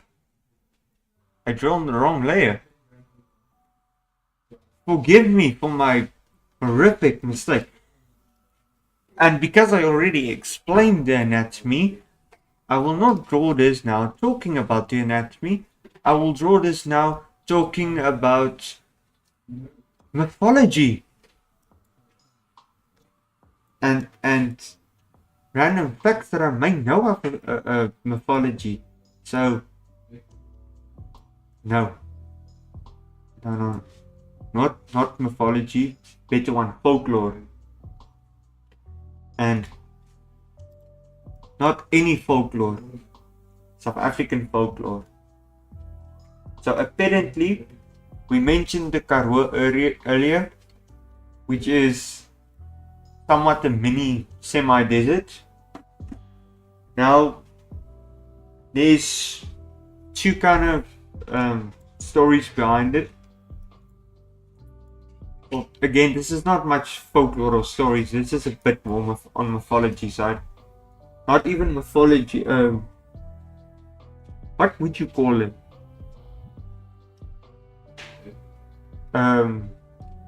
Theories. Not even theories. Is, I don't know what the hell you would call it, but some people believe that underneath the Karoo, which is basically on top of a plateau, they believe there is underground, that the entire Karoo underneath it's just empty, and there's a huge pool underneath filled with, believe it or not, mermaids, which is more likely than not going to be translucent because of the environment. And then there's other people which also comes down to basically believing there's this huge hole underneath the Karoo. And apparently there's this huge monster that lives there. And to describe it, think of a massive snake with an elephant's head. That's how it's described, and I think it's called the groot slang. The groot slang, translated to my home language, just basically means the big snake. But I wouldn't necessarily call it the snake when it has an elephant's head. And I think the neck muscles on that thing would be huge, because I think a normal snake would be able, proportionally wise, the head would be too heavy for the body to carry.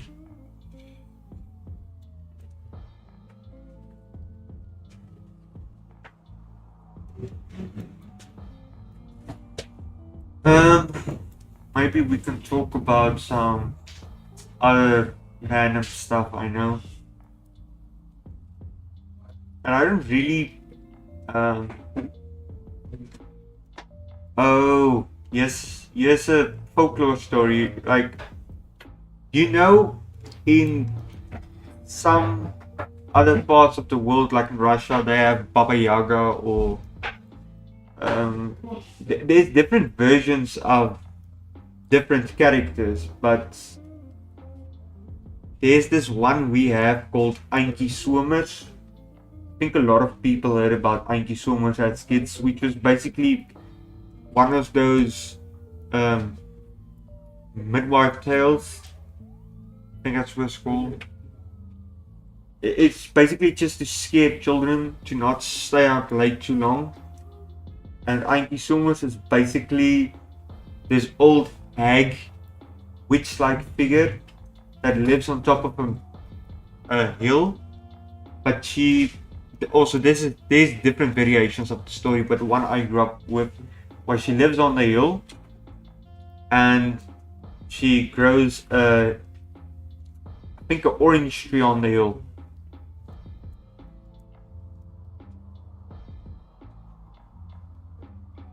Yeah, I did grow up in a different part of South Africa than you. That's why I said there's different variations. So she lives on a hill and she grows this orange tree, and sometimes the kids would steal some of the oranges, and if you steal the orange, she is going to catch you and stuff you in a bag, then she'll hang the bag over the tree until the wind blows through your rib cage. So you're basically gonna hang on a tree forever. But the story behind Eintjie Somers, besides the actual tale now to scare the kids, what happened was it was a sailor, and the sailor accidentally, I don't know, I don't remember the story correctly, but I think apparently there was some kind of fight and the dude fell and he hit his head on something and he died. And so a lot of people were mad at what we know today as Eintjie Somers. He had the other name back then, but he ran away and he disguised himself as a woman and he hid in South Africa. And because they knew he was a man but he dressed like a woman, so they teased him and called him Eintjie Somers. Oh, I think his name was Andre Somers, but they teased him and called him Eintjie Somers. And so he became this really bitter person, and you don't go near his house, otherwise he's going to steal your kids or something.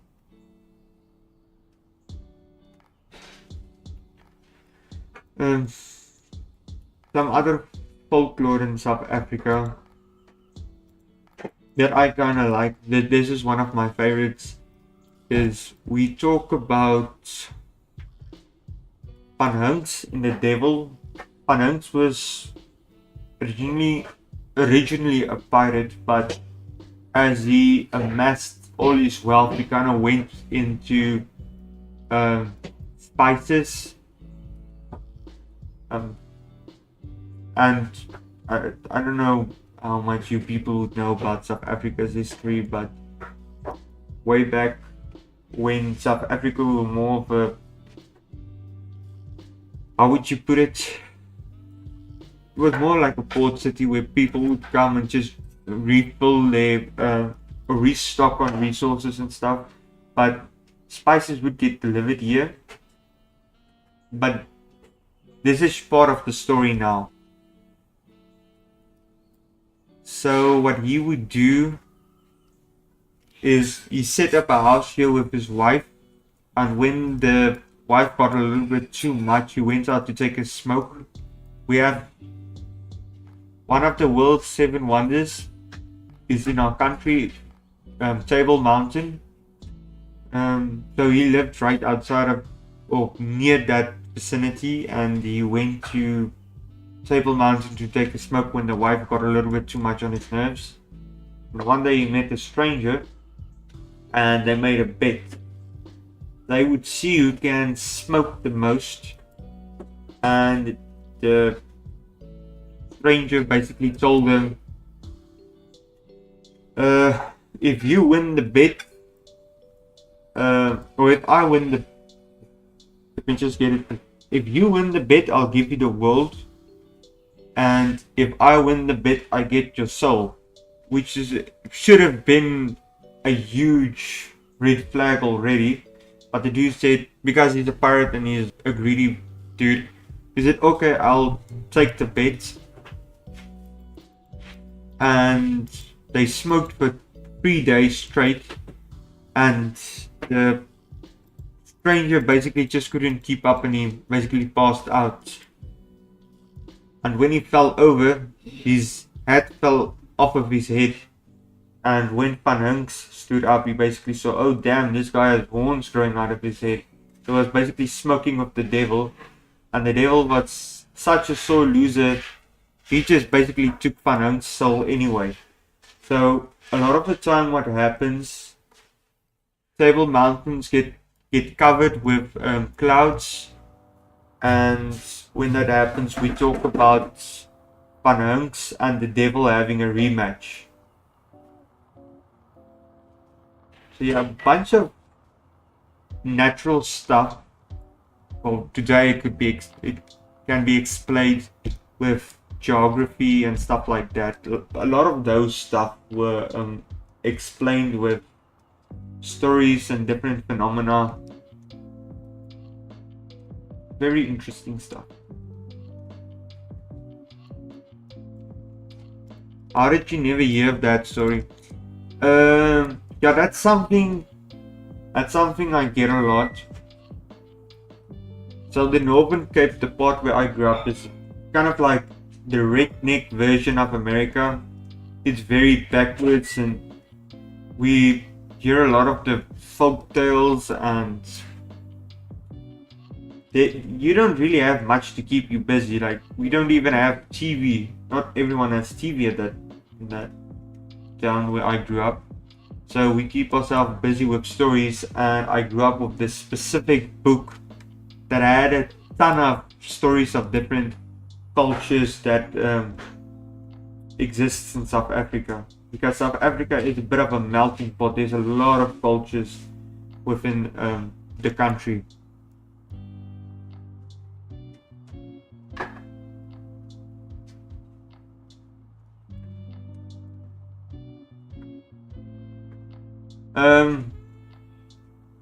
So, as I did mention before, a lot of these stories have different variations depending on which province you're from. Van Hunks, there's only one variation I ever heard of that story, which is the one I just told. But again, even Red Riding Hood, I heard multiple different versions. Because these stories do get kind of adapted and changed in a way so that it fits the narrative of the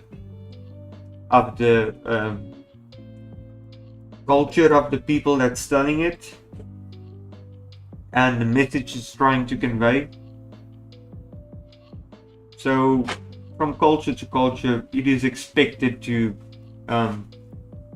change or have a bit of variation.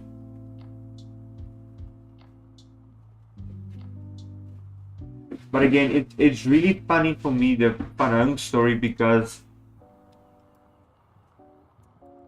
a lot of people in Cape Town where Table Mountain is, I've never heard of the story, but me as a person who grew up in a completely different province, knows of the story. Which is really funny to me because Table Mountain is in their backyards.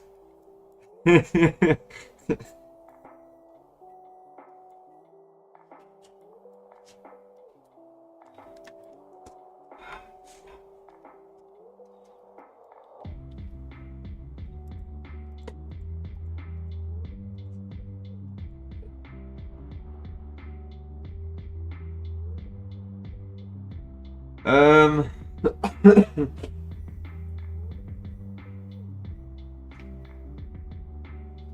oh, just also, by the way, I see we're getting a lot of followers now. I just want to thank everyone for following, and in the future, what we're planning to do is, I did mention previously, we're going to do some form of a frame-by-frame animation at a point, specifically for one notification whenever we get new followers. So that's going to be fun, and every time I can actually just see the notification. When I'm so busy and enthralled with work, I don't really notice all the notifications or the chats or everything. So I apologize that I didn't bring this up earlier. But thank you for everyone that's watching and all the followers we have now at the moment, and everyone contributing to the chat. It really helps me keep talking and not my mind going astray. Can I then unfollow and refollow? No, you're not allowed to do that. You're basically a cheater. You're coming back and asking for forgiveness.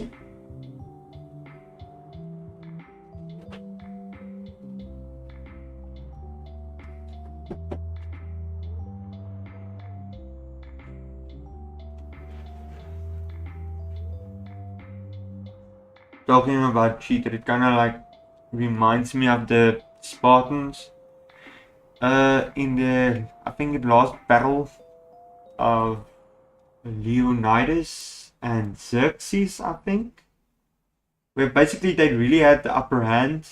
The Spartans had the upper hand, but they had a traitor in their midst, where basically they were this culture of masculinity.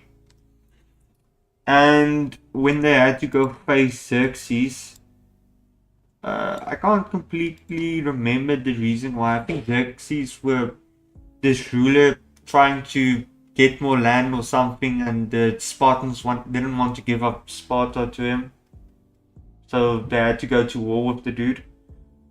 But they kind of have, I don't really know how they had the upper hand. It had something to do about the geography of the place. But there was this one specific dude that they didn't want to join in the battle because, again, they were really about masculinity and stuff. And the dude wasn't masculine at all, I think. And so he got like sore about the fact that he couldn't go fight, and he betrayed them by ratting them out to Xerxes. And what happened was, instead of winning the match, they ended up in a draw. Which was basically, in those days, mutual death.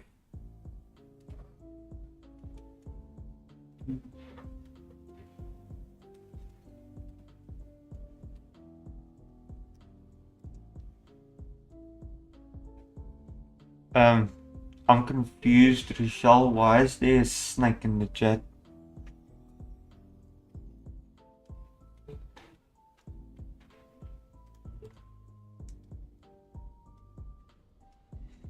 What other nonsense can we talk about?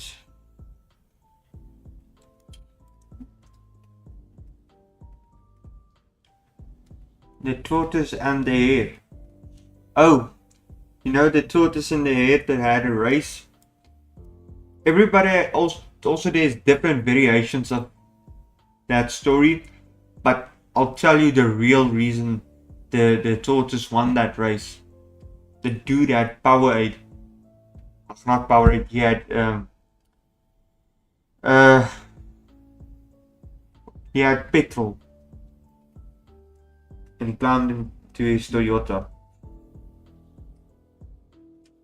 I actually wanted to say Red Bull, but my mind blanked out for a moment because the joke was Red Bull gives you wings. If you could see my face, I did do a facepalm at the moment. Again, that's also something we will fix in the future. I'm currently just not showing my face at the moment because we generally just wanted you to see what I'm doing with my hands. Oh damn, I'm not really using the keyboard that much. And I'm very suggestive with my hands when I talk. So what we will do in the future is maybe adjust the camera in such a way where my face can be present. But also because I'm a very, let's say, shy-ish character, I'm gonna design myself a very expressive mask. Do you guys, I don't know if you remember Watch Dogs 2? I never really played the game myself, but one of the characters in the game has a really cool mask, which basically have these how would you put it? They have these eyes the mask has digital eyes, but the eyes can change facial expressions, which is pretty damn cool if you ask me.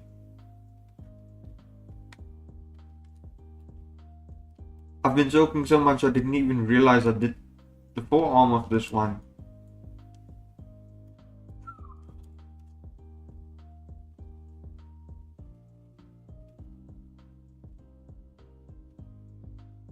Oh, we were talking about the tortoise and the hare. One of the guys in the chat said he ate the rabbit, and that in South Africa that is something we do. We eat rabbit pie, so that's not too far from the truth. Yeah.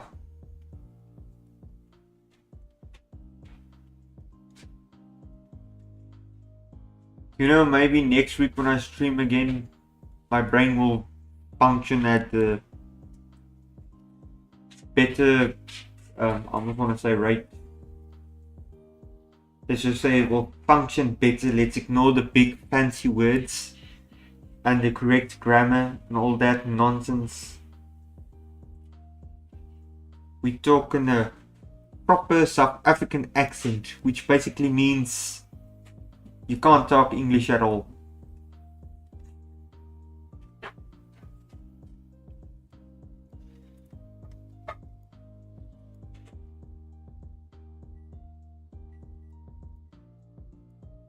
Oh yeah, I actually did see the video where they made the mask, but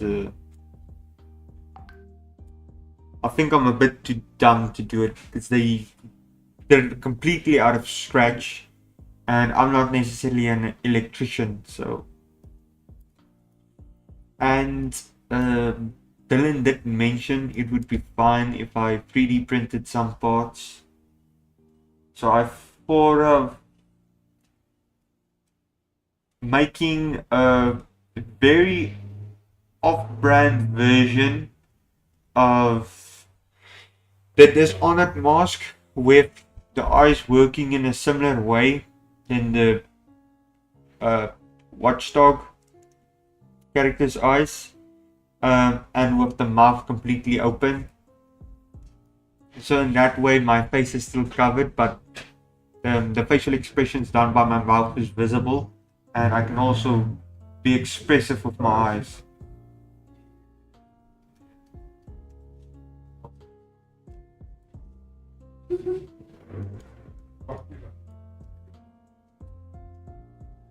I don't know, she's not gonna make it though.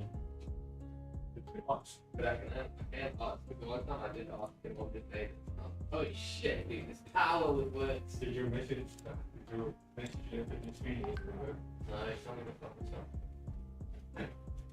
Imagine I was like, dude, you're so lucky, I wish I had a mom. Instead of the lasagna, but I'm a real champ, dude. I care more about that lasagna. What's this now about lasagna? No, Zane said he's gonna ask his mom to make lasagna, and I said, yo, I'm so jealous. And then I was like, because I want lasagna, not that I wish I had a mom. Zane? I didn't say anything. Zane, can you ask your mom to make me also some lasagna? Mine. Mine is definitely the You greedy bastard.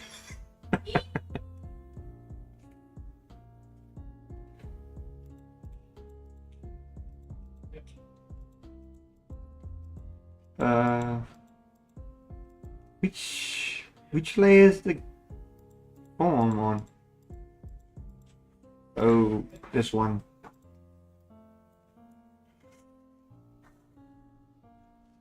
See, so this is again. Zayn. What? Rochelle said she also wants some lasagna.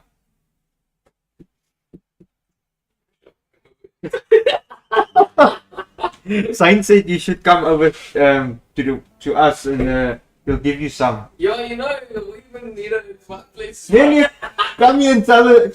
Come to the camera and tell her yourself. In the camera. Come to the camera and tell her yourself. Nah, bro, you. Okay. Check. Nene, come check here. No, what? Okay, oh shit. You know? Yeah.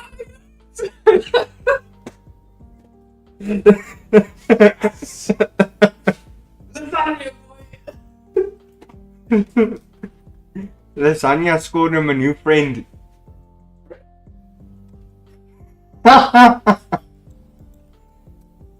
we shouldn't what would be the correct term? Jump the gun.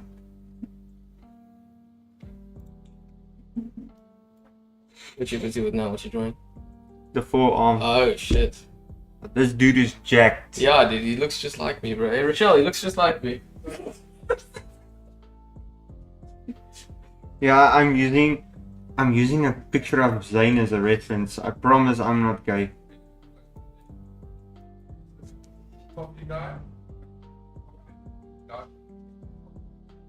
You know, this might be actually interesting.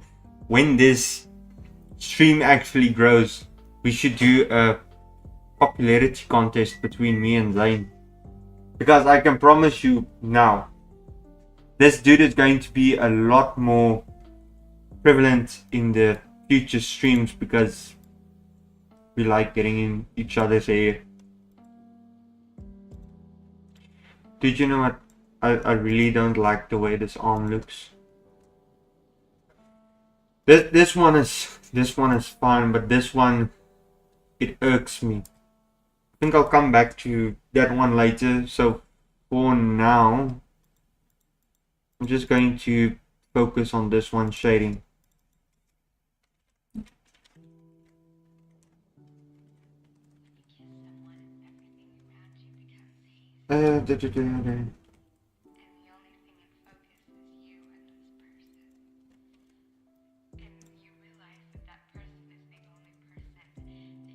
The reason I said that one irks me is this doesn't look anatomically correct at all.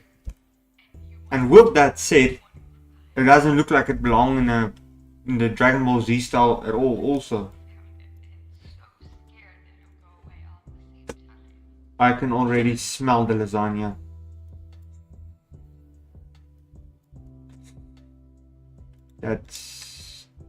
I'm afraid that's going to become a running joke.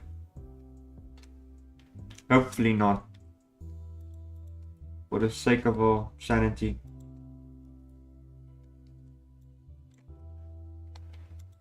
This time I will learn from my mistake. I will do the base color first.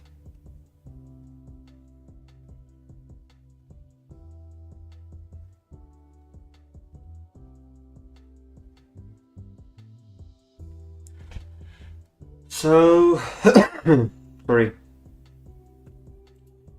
It is the changing of seasons and some people are getting a bit sick, so I apologize if I start sneezing and coughing. If there's any more... No, Rochelle, not COVID. If you have any more stories you think or you want to talk about, maybe some random facts. Like we did previously talk about beauty standards over the ages. That was, for me, that was kind of an interesting topic. Because it's something I wish more, I want to say, nowadays women knew.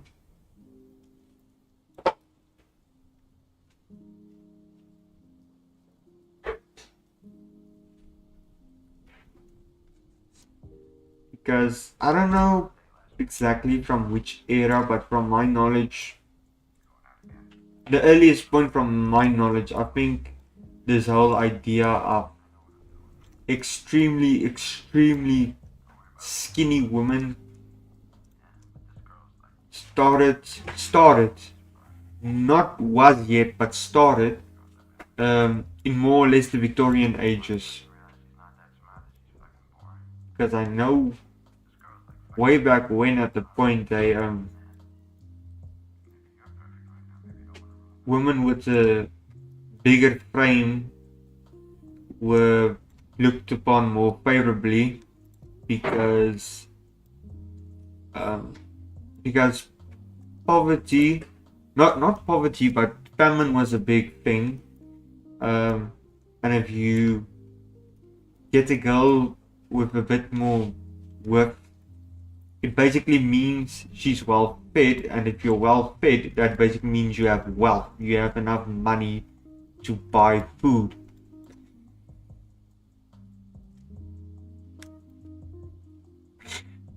That sounds like a, what do you call it?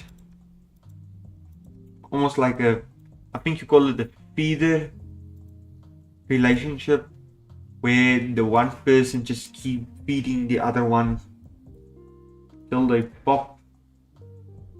There's a song, and I don't like the song for the message that it spreads, but I like the song because it's so funny, and I don't remember the name at the moment, but the lyrics basically go, the bigger the better, the more that I love her, the more that I love her, the more that I feed her, the more that I feed her, the more that I feed her, the bigger she gets, and the bigger she gets, the more that I love her, something like that. Not completely sure, but something in those lines.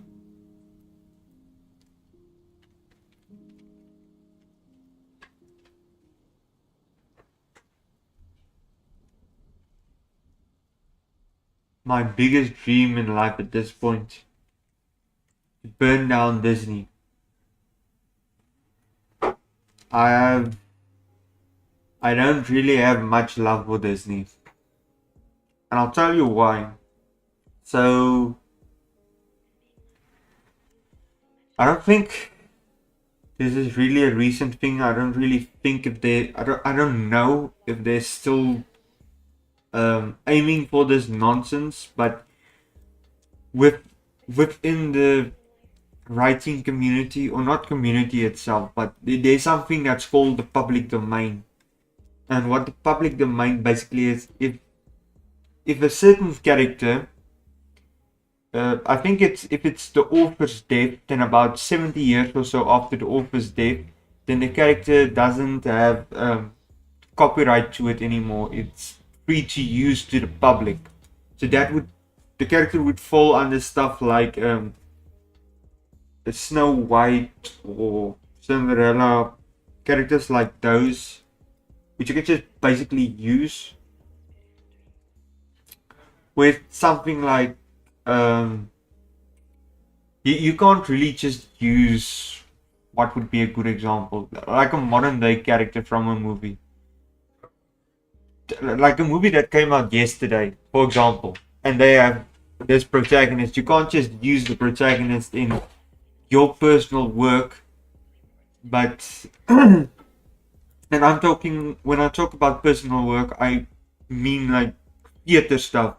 For example, DreamWorks can't just go out of their way and use Mickey Mouse,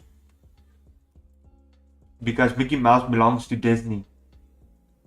But after 70 years of the author's death or whatever point, those characters should belong to the public domain. But what Disney tried doing at some point was they tried buying characters out of the public domain. So they were basically gatekeeping characters from other writers and stuff, which I think is a horrendous idea, because I almost want to say you're blocking creativity. There's so much things you can do with a specific character. I mean, look at all the variations we now have of the Tales of the Brother Grimm, and well, actually some of them kind of suck, but there's some of them that kind of good. So that's why I kind of got mad at Disney at that point, and since that point, with all the new animated movies they put out and all of them kind of being not that good, my love for Disney kind of faded. So I'm more of a DreamWorks guy than a Disney guy. But to be like completely frank and honest, my girl in life, I don't know what form it would take, but just to create some form of art that would, at least for a generation or two, outlast me. If that makes any sort of sense.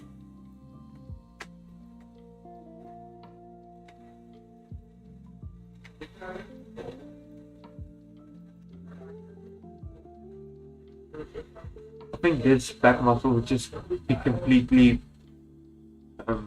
full of shade, I guess, because from the back there's going to be shade and from the front there's going to be shade. Actually, if I wanted to do the Dragon Ball type of shading,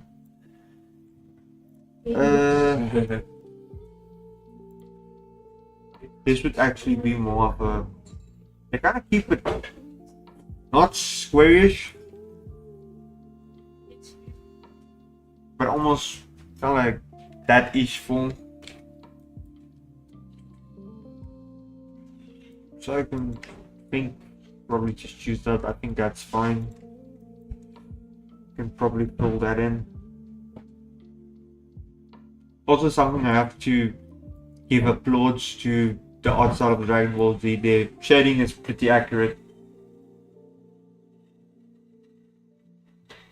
Again, when you work with shading, try to use it to the benefit of creating the form of the character.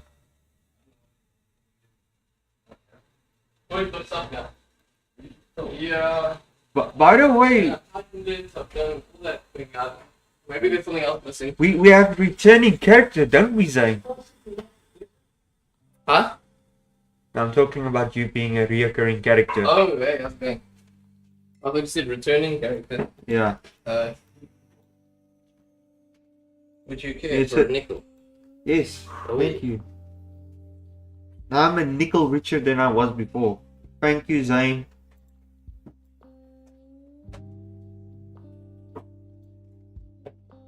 So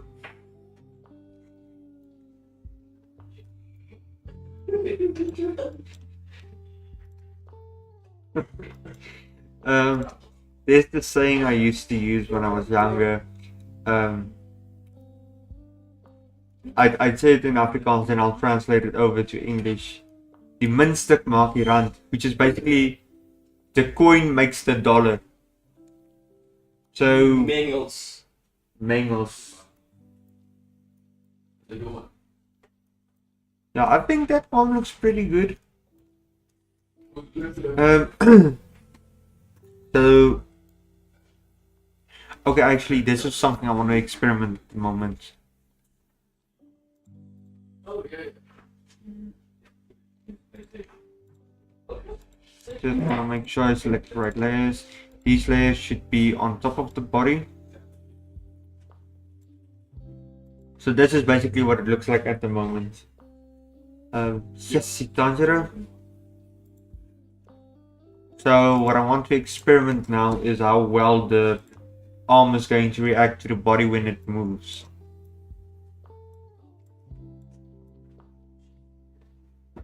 I think if you keep it in the correct position, it's going to be fine.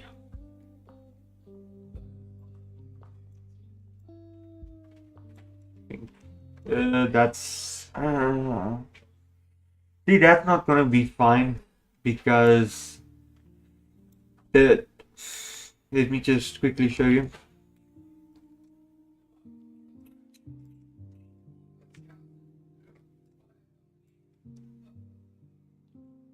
Sorry.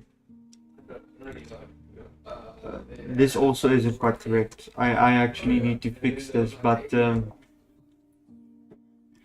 the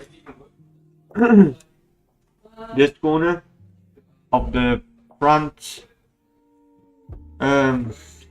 deltoid should kind of be tucked in with the pec. So it basically, if I go back to this example, let me just kind of fix it up a bit. So you'd get a bicep like this, and the deltoids would kind of, like I previously said, it kind of tucks in behind the bicep like that, but it kind of starts out here.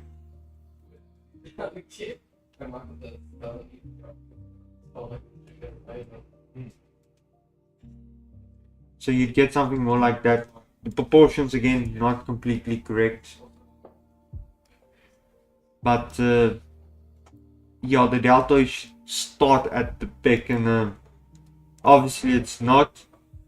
I can even get away with if it just follows that line, but it would be great if the deltoid and the pec got at the same point, because then when I rotate the arm, it can basically just be pinned to that point of the pec.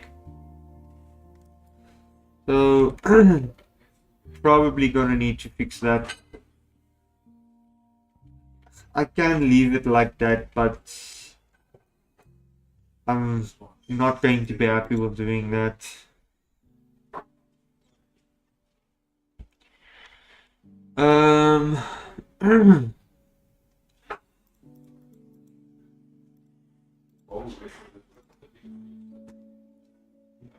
Again, I can basically just, it doesn't even have to be pinned to that point.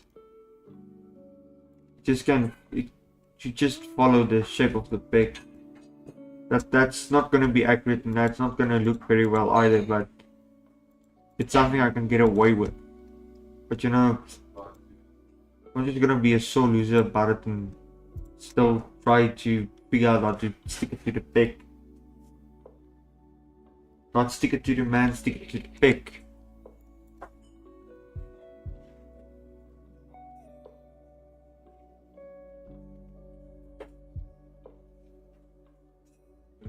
See, now this looks kind of weird, but we like weird, don't we? I feel like kind of like Bob Ross just saying weird stuff while he's working. Oh, look at the pretty muscle.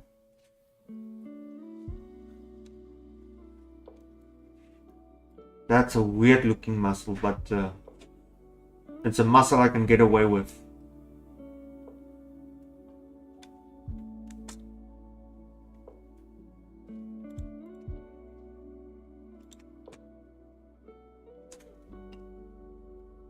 Actually, maybe not a muscle I can get away with.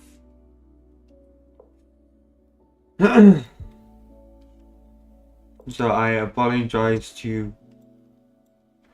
I get confused because it's Broly's body, but it's supposed to be Tanjiro. So I guess I have to apologize to Tanjiro.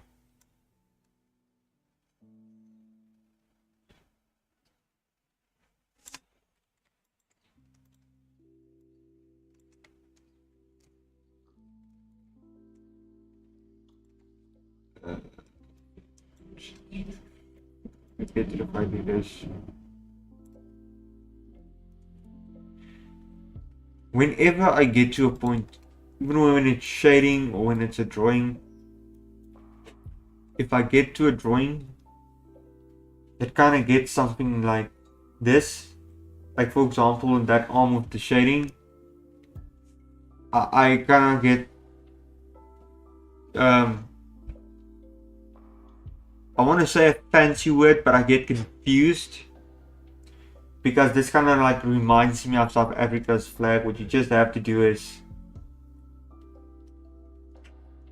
there you have South Africa's flag.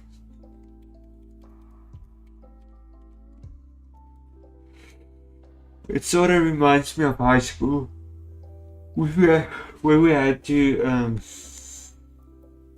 sing our national anthem each morning.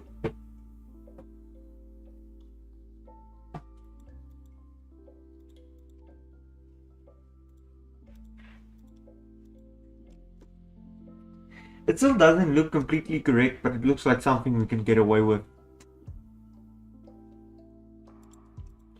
Now it just depends on how Daniël decides to animate it. Okay,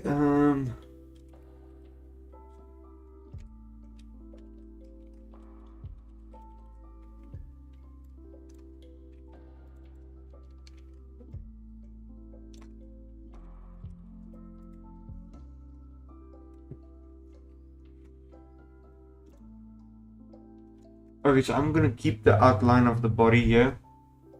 Reason being for that is when I add the shades, the shadows,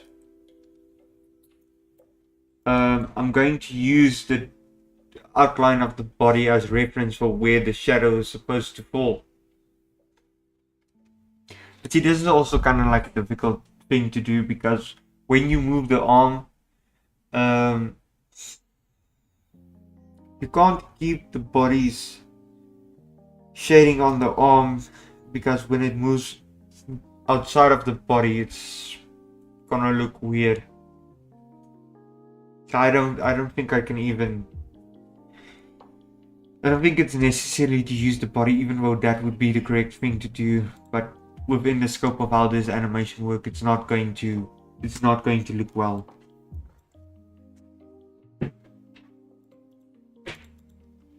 Sorry, I'm just double checking if I'm on the correct layer.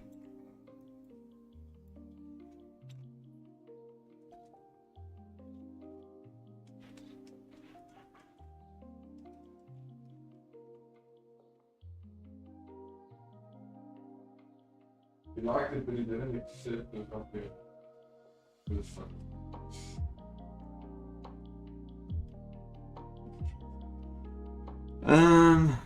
Again, if there's any annoying background noise, just accept the Zane trying to open a Coke bottle. Oh, so this is all it is. Sorry, I'm really ripping into Zane here.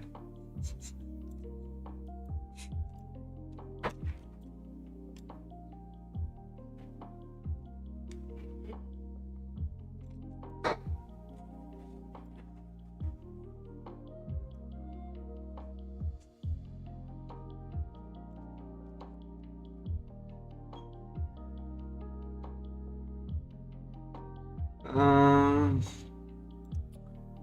this is turning into a silence fest. Jane, what can we talk about?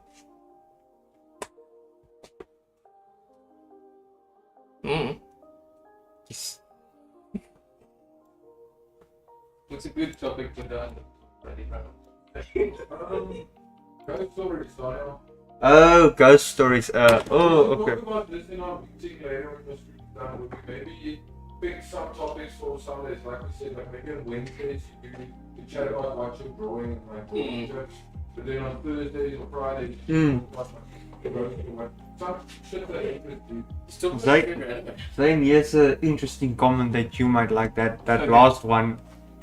Then it's gonna murder you and say, why? What did Daniel do? Is he talking cack? Or is he? I made a comment about the Coke bottle. Don't worry about the Coke bottle, man. Yeah, he sorted out the Coke bottle. Or the Coke bottle sorted out him. You'll never know. Bruce, I just needed a little bit of a sugar intake, man. How did you intake the sugar? That's the question. Nah, you're wrong, bro. I roll 1 to 19, bro. There you go. We're gonna do this again. Okay, so do not show it. Do not show it. I'll tell them about it, but I'll be unclear about what it is. So,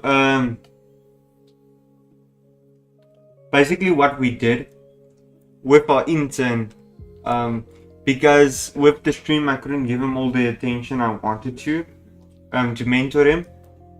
And so I decided something I could do for him is we printed a D20 dice. And I wrote down 2 columns of prompts, and one was fantasy characters and the other one was sci-fi characters. And he rolled the D20 dice twice to find out a character on the left column and a character on the right column, and then he had to design the character using the 2 prompts. But Zane, being the genius he is, designed his own version of this list. And it wasn't family friendly. And he said he used the list as a way to drink his Coke or insert the Coke.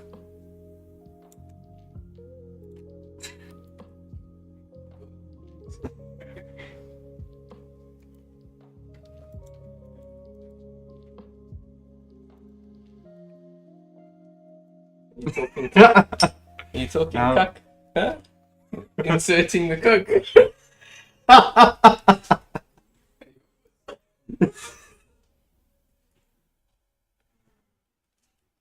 It's a good thing that our mic isn't a better quality than it is now, because the dude is cussing me in the background. Oh, I love streams like this. It's very entertaining.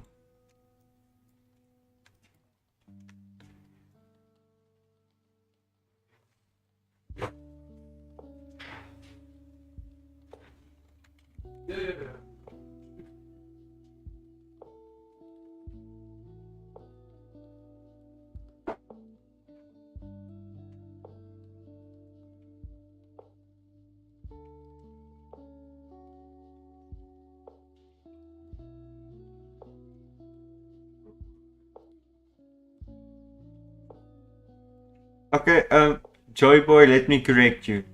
Zane doesn't make legendary lasagna. His mom makes legendary lasagna. Then he takes credit from his mom.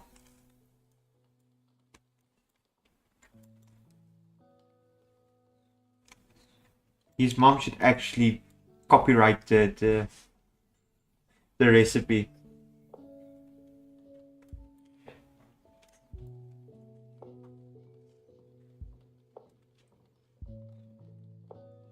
Yeah, bro, but no, listen, his mom didn't teach him anything.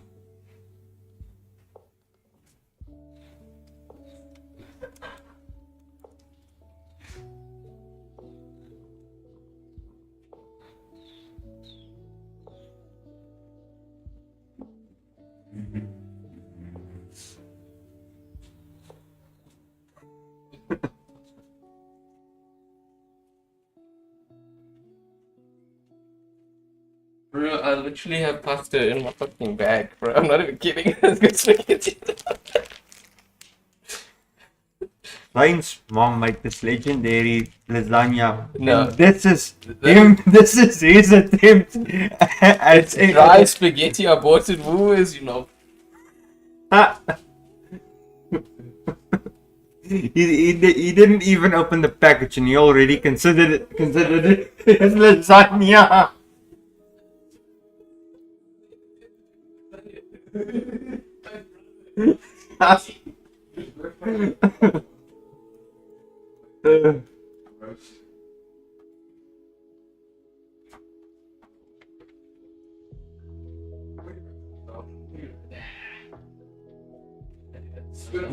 Now we're discussing the concept of maybe doing a stream or a video of having a roast battle in the office, which I'm pretty sure Zane is going to lose.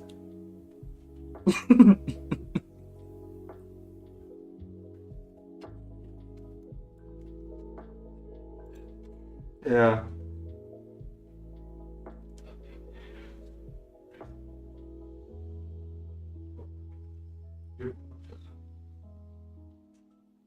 Actually, I should give Zane's mom a call and try to get a recipe or two from her, amongst other things.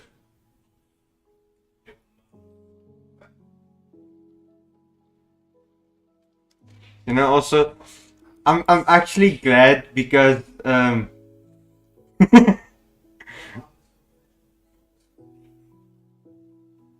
Zane, you should actually check the comments more often.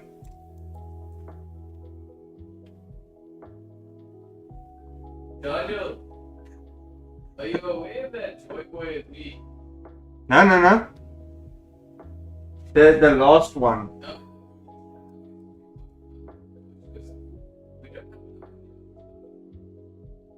Yeah, okay, so we just basically need the oven at work.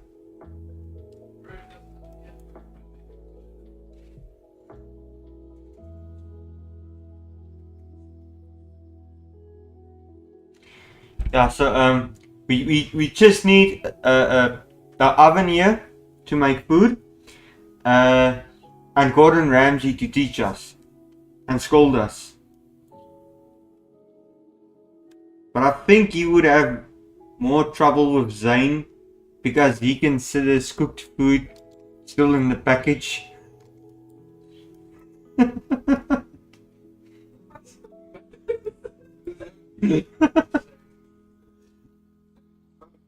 Very,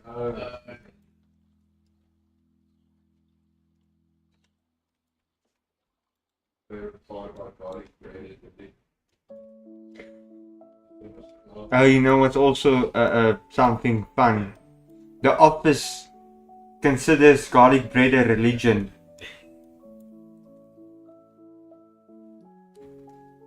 Especially Daniël, he loves it. But not as much as I do.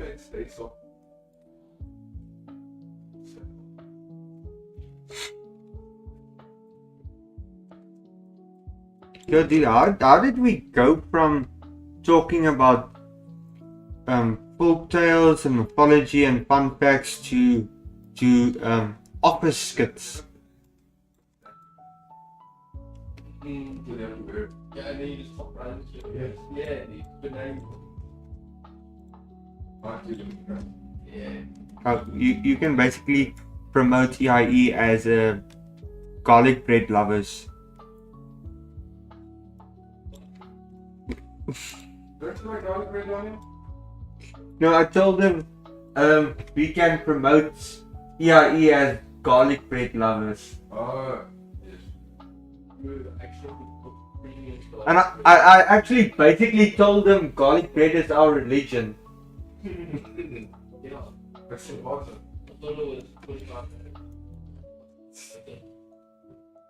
Well, actually, now I just want to check how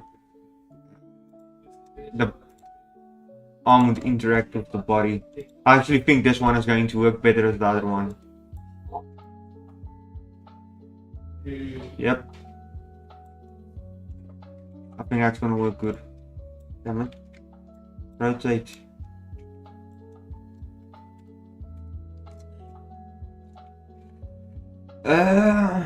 Now gonna struggle with the forearms. Actually,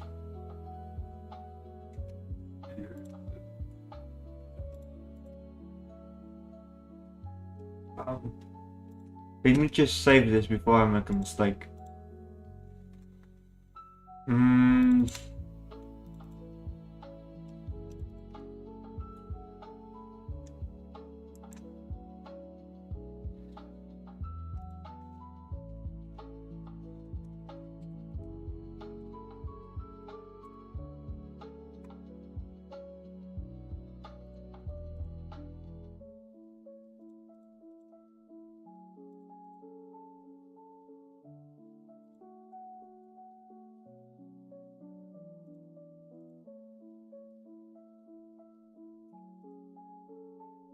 I just want to make sure.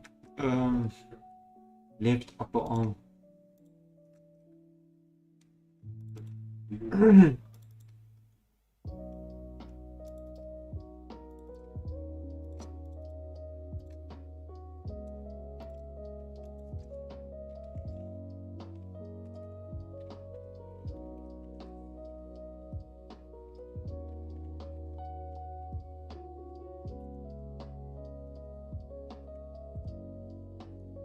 The B stands for buff.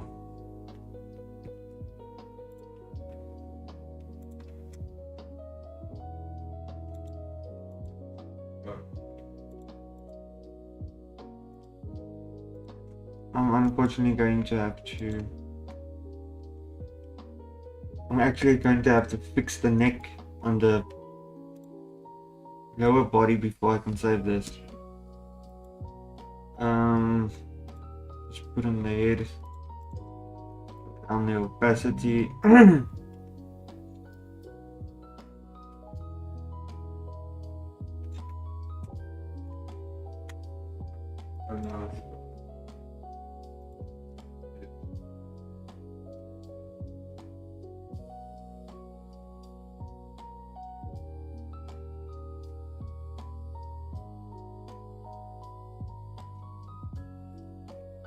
Just try to get the angle of the neck right.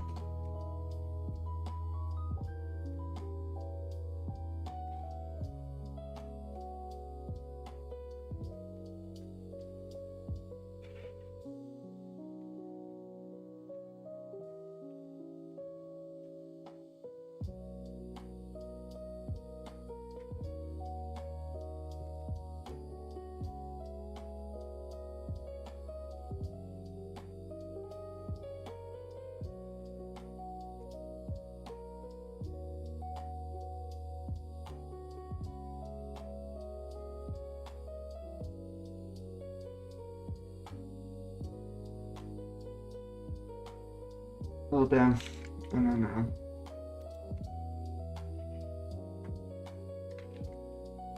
Oh, damn it. Let's keep it black. Put it all on black, baby.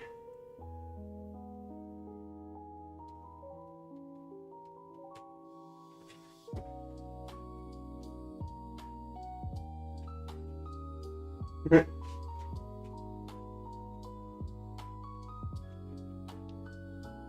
Well, at least one thing you can say about E.I.E is it's never boring here.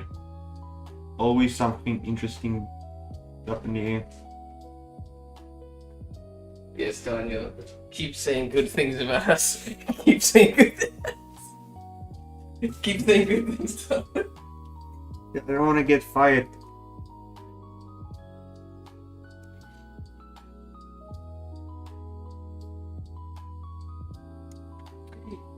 Looking back on my studies, how much of it do I use now? Personal studies, a lot of it. Really a lot of it. I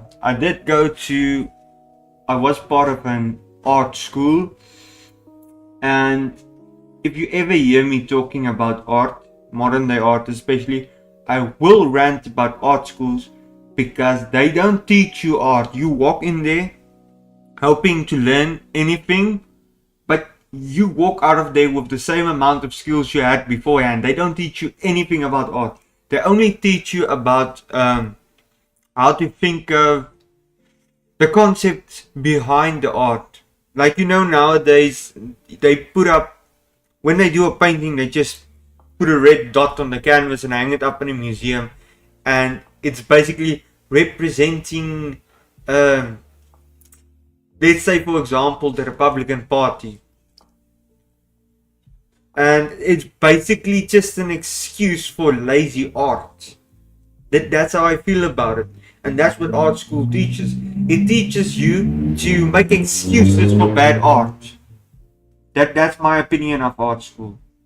Personal studies, like really, I encourage everybody, if you are going into art, you want to study art, do a lot of personal studies. Go on Pinterest or ArtStation, whatever site, look at other people's art and try to figure out why they do art the way they do.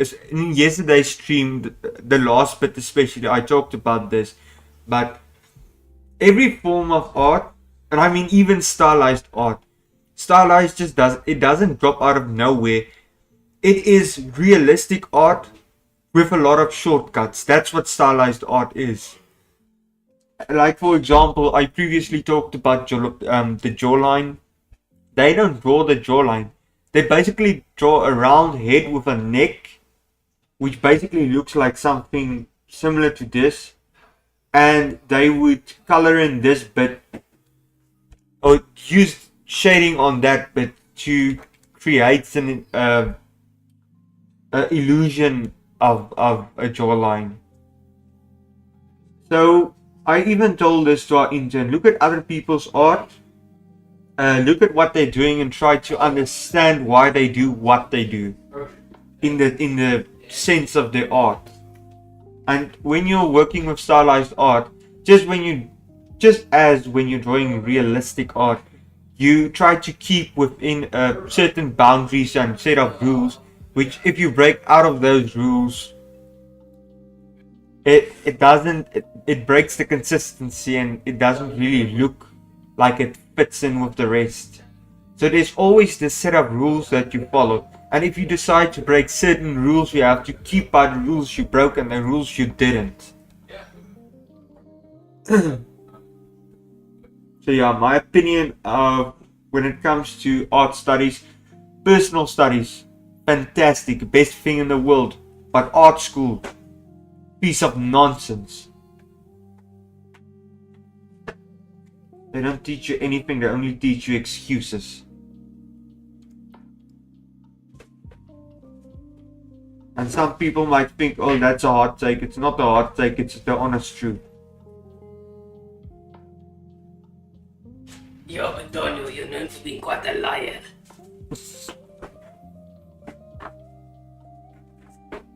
Okay, let me ask you this. No. Zane just told me I'm known for being a liar. What about that entire rant? What part of any of that was a lie? Yes, you're like the art schools. I swear you went to art school because you're full of excuses. Yeah, bro, just call me the Austrian painter.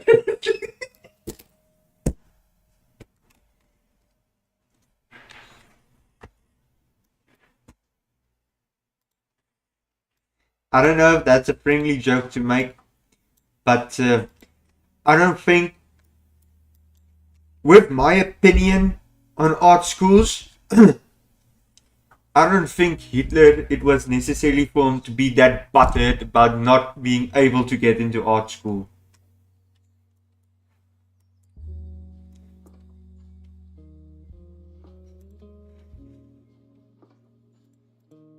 Eesh, okay.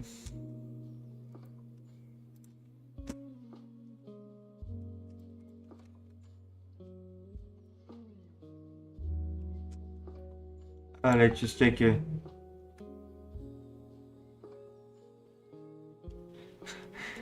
Do you think that they let lazy people through art school because the last guy that got kicked out started the war. Most probably. That's a plausible reason. I don't see why not. I don't see why not.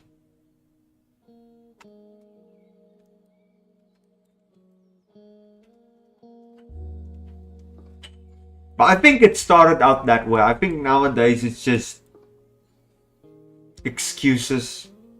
They were taught that way, so they teach that way. Because I think that's generally how it works. People teach what they were taught.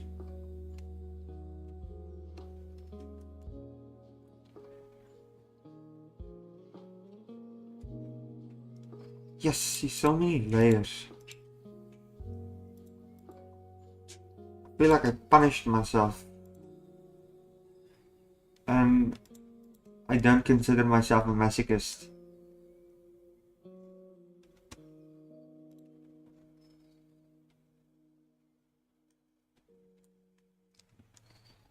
What do you consider yourself? Huh? What do you consider yourself? What do I consider myself? What do you mean by that? No idea. I consider myself to be a human being,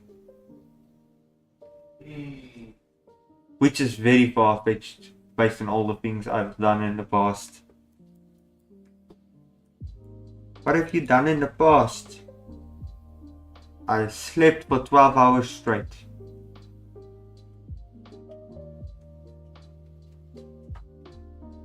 And I managed to get my room as tidy as Asmongold's.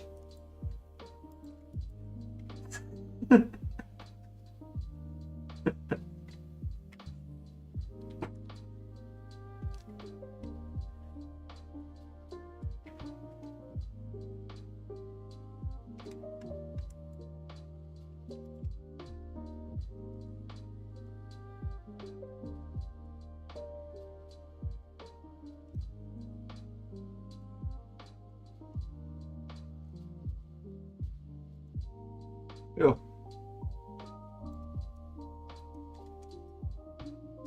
I see there's a lot of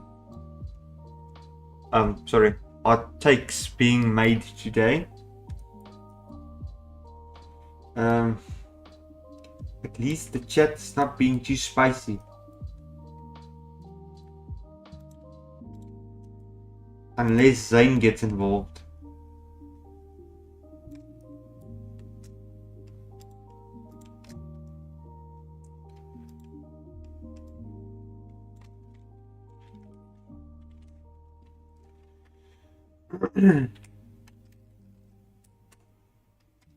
So then.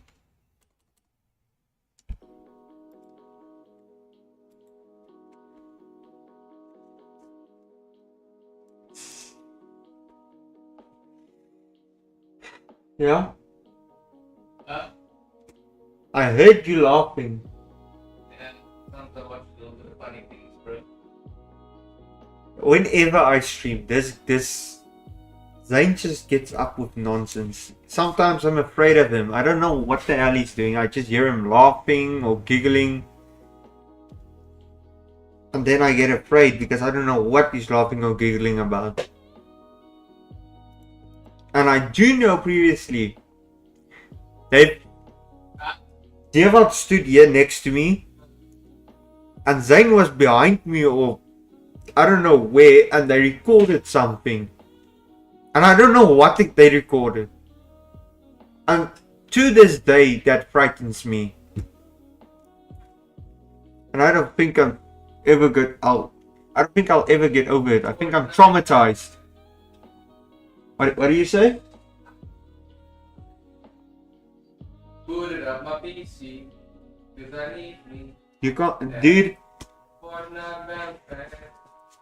Your singing is worse than mine.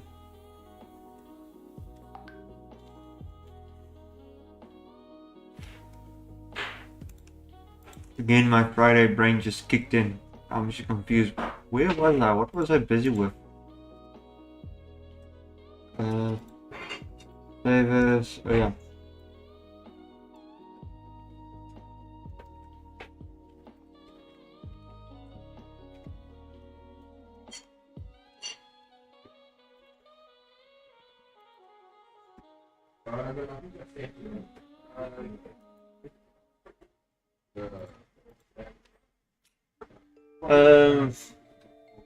Now again, we're stuck with this situation. The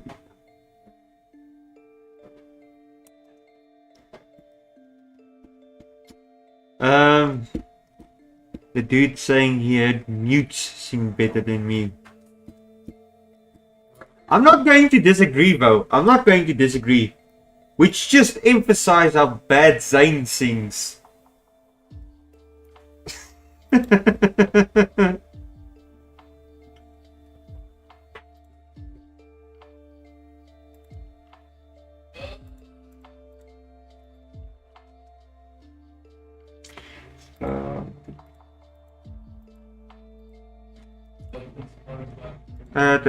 Okay.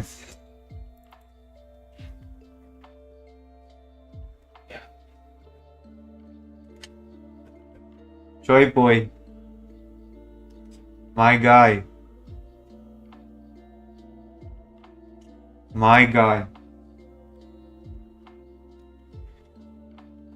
For the people that's on YouTube, there's this one dude in the chats called Joy Boy.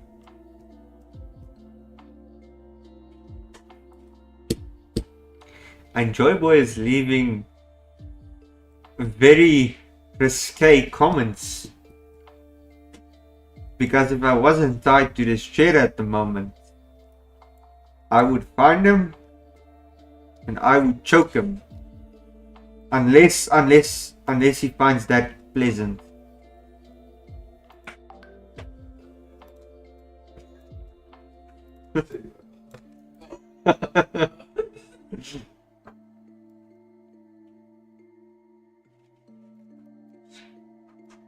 You get some really weird people out there.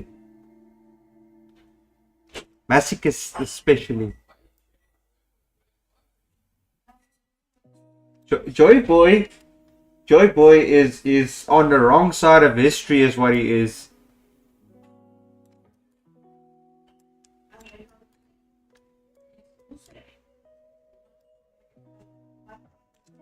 At some point, there's going to be a war that breaks out and there's going to be two sides. And the war is going to start in this office. And it's going to be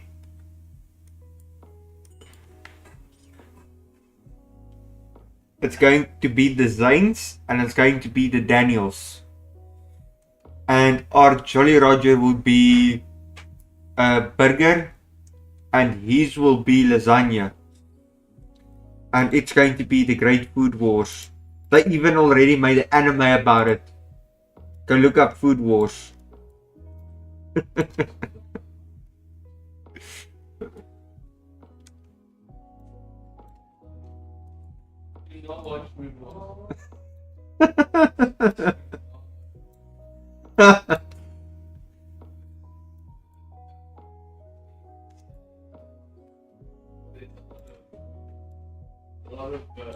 Risque.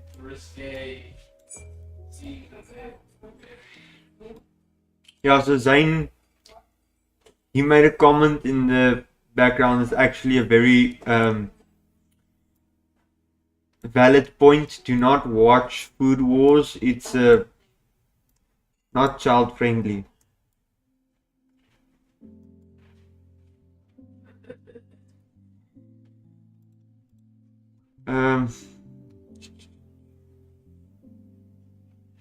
Let's just figure out, where did I put the hand?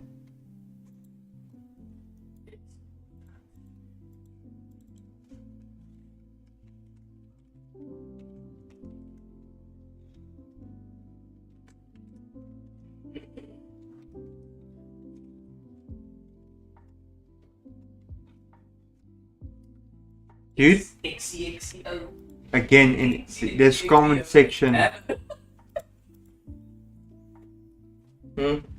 the comment section, Food Wars is art. Yeah, bro, it's a different kind of art. You know, I have a tendency to agree, Yeah. but it's not art that kids should watch. Nah, dude, I'll let my 3-year-old watch it. Why not? You won't understand what's going on. But... You know what happened to me? The first time I watched Food Wars, I had no idea what it was. And I ended up watching it in front of my mom. Bro, the thing is, the first episode is diabolical. Exactly. And then I just got the diabolical side eye. But the thing is with Food Wars, his previous works was a lot of hentai. So he kind of like brought that into Food Wars in a way. Yeah. Very, very safe for work kind of style, but yeah. Not necessarily safe for work. Narration. Yes. The dude said it's on theme for this channel, ain't it? What does that even mean, bro? This technically it is you, right? This is your channel now. Hey, he's called. That's just on the EIE crew. Yeah. But you're technically the face of the Twitch crew. Oh no. You made a comment about the voice acting. I just want you to know I didn't voice act anything. Nah, yet. he voice acted everyone, dude. Even the woman. It's all Daniel. I'm very tempted to make an opinion that I rather should have, just for in case someone is recording this. Or is going to record this.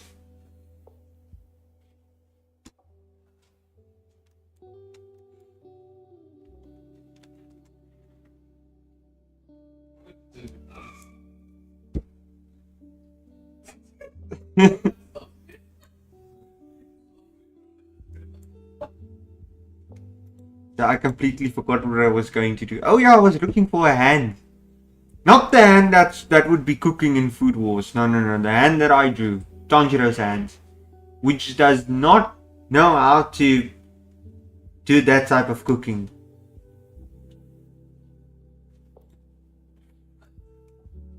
Why is it so... Yes!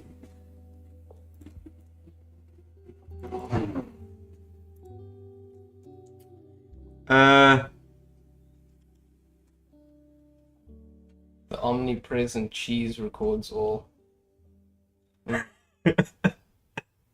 Very cool. So, Mal with a blade, I think Zane really likes you. I just want to make a comment. Zane is currently single, so if any of you guys want him,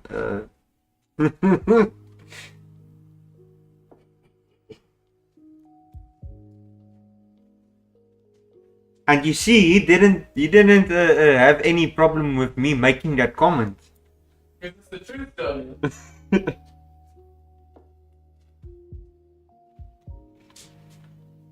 I've been trying to get him with a lady for so long now, but She just didn't show up. they just don't show up for him. I don't know why. I don't know if it's something he said or something they saw. Did you send them a selfie? No. No. Okay, so it wasn't something they saw.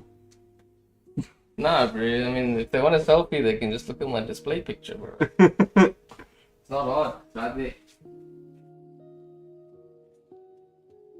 there.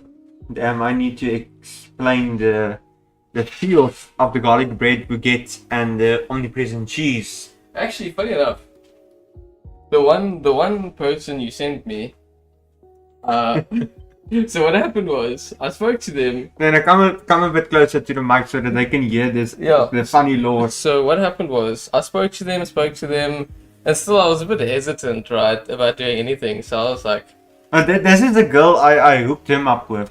So then I was like, cool, let's go for coffee. And then it was like, just, I just cut off, completely ignored me. And I sent another message like, cool, if you're down for this, like on this date, just set me up if you're keen on it. And then the day came and I even said like, hey, you still want to do something today? And they just ghosted me. And for 2 weeks, I was just sitting there. And dude, the day I deleted her number, she messaged me back. Literally, dude.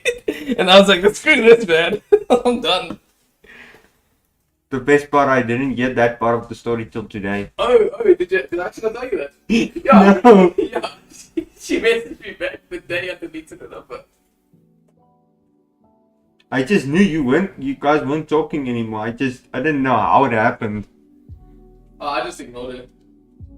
That's simple. Just ignored it. Explaining the fears of the garlic bread baguette and omnipresent Jesus asked in the comment section. Dude, I can't even remember my own life events. So.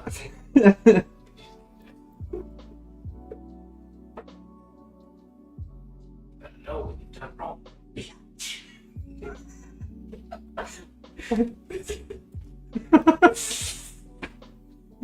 So Zane said something about he's scared if the girl we talked about is in the chat. Which I doubt. I don't even care if she is, to be honest. I doubt it. I don't think she even knows about the live stream. You see, there's just a bunch of lore dropping in this stream at the moment. It's always the last bit of the stream that gets interesting. The first bit of the stream is always a bit of a conversation started kind of getting into it. So you know what you've just done now? Devolt and I were actually talking. When we get affiliates, you have to do a 24-hour stream here. So you're just gonna be here the whole day, and they're also gonna watch you sleeping on the floor there as well.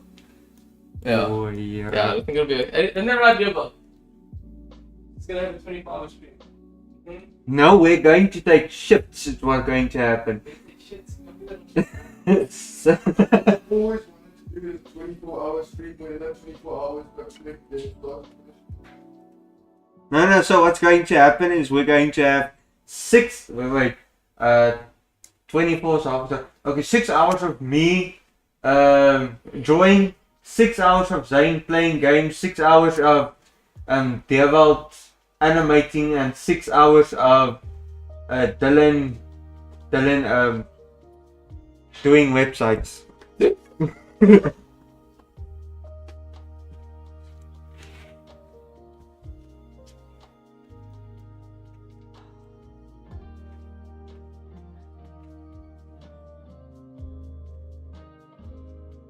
No, I know she's not in the chat, but he wasn't.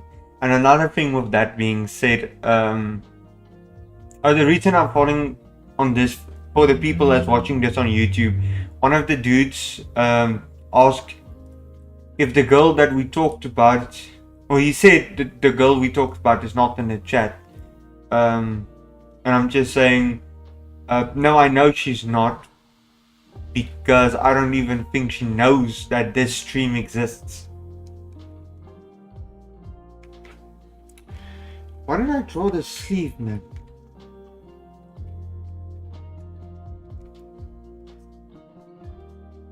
See, this is what happens when you draw nonsense. You forget what you need to focus on. When you talk nonsense.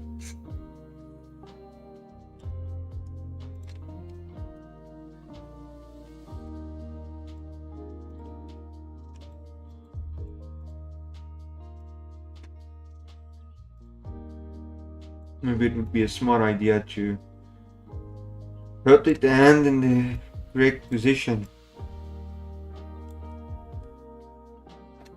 Oh damn, I made the forearm a bit tight there.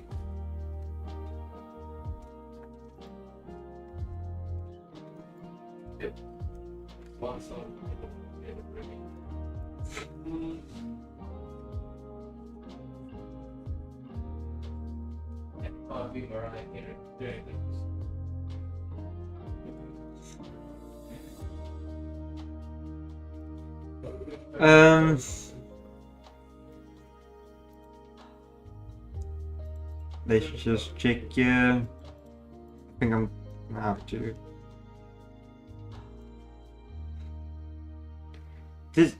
That forearm was that sized hand, man. It looks like an abomination. I don't know how to feel about this.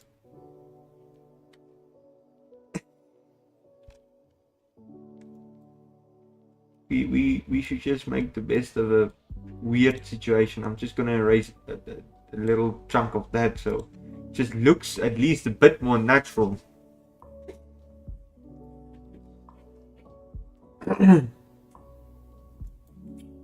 Again, so the reason the hand is in this position, we're gonna add a mic in the hand so that we can do a solo song of this one. Because basically,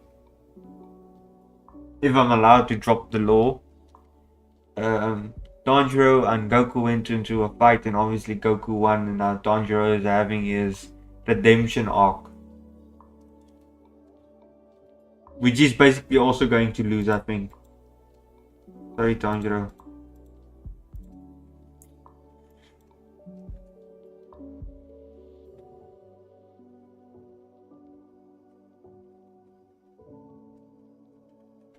And by the way, I don't write the scripts. That's Dewald's job. I just do the drawings. Sometimes they post the video and I don't even know what it's about. Zay knows because Zay knows everything, I guess.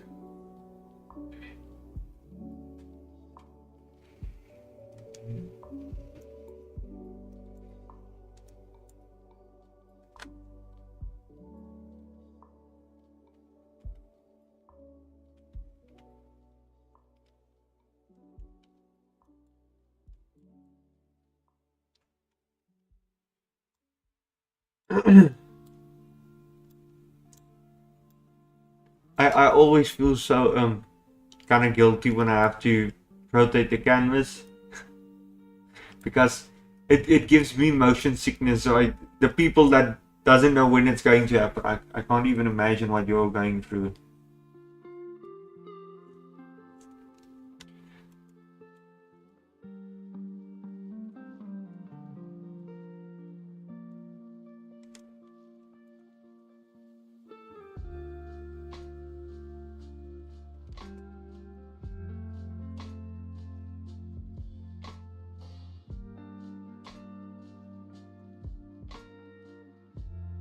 Right? Did I try to sell you at one point? Yes.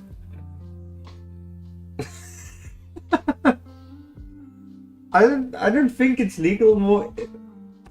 I also don't think it's legal anymore.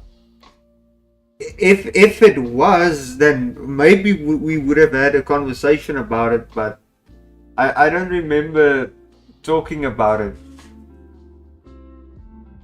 And for Oh, she probably meant selling me, as in like, oh, he's single. You were trying to. We tried to sell Zane to a girl. Matrimony. I mean, if you're paying for the date, sure, I guess. They said yes.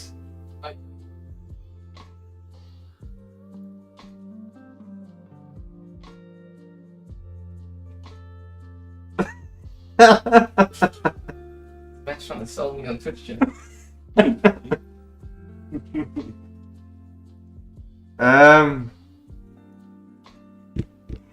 So Meow with a blade, we just sold Zane to you. Amazing.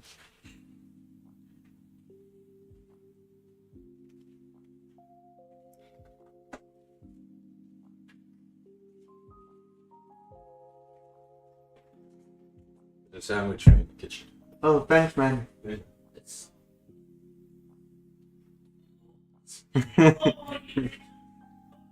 Oh, okay, I'm gonna give you a year or 5 to give Zane to you, but just out of curiosity, what are you going to do with Zane? What are your plans with him?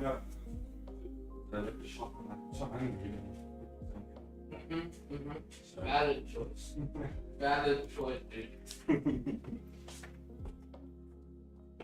I think this is I think this is the first time I'm having a long form conversation with someone, and Give me a year or 5.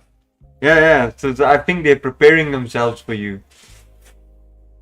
But it can also go the other way where it's,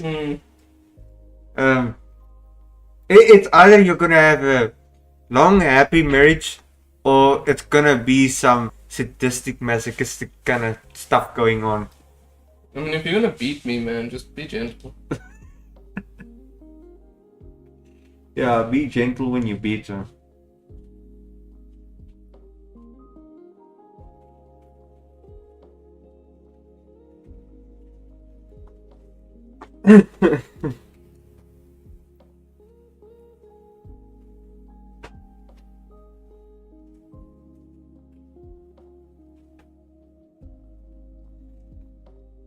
I was laughing so hard at the moment. I'm completely forgot what I'm drawing. I'm just drawing.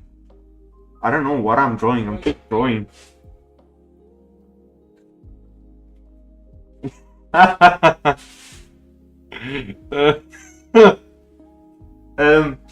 So the dude we sold you off to is very experimental.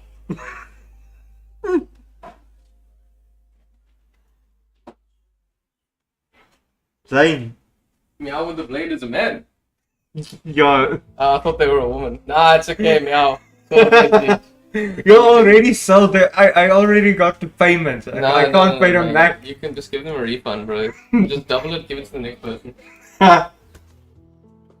Well, you know, this hand, it looks really unrealistic and doesn't fit with neither of the anime styles of Dragon Ball Z or Demon Slayer, but it just looks so ridiculous. I think I'm going to keep it that way.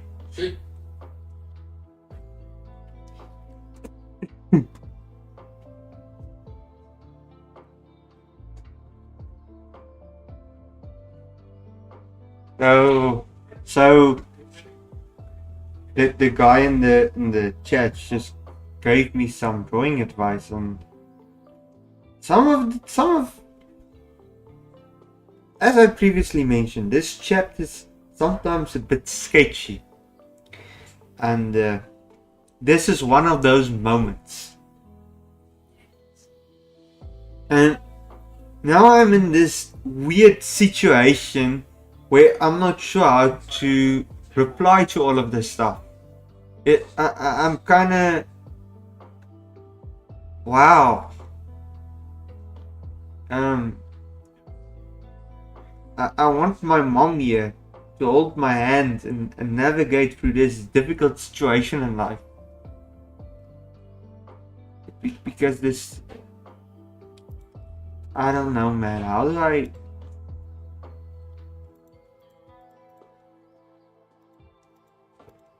I don't think this stream is about drawing anymore.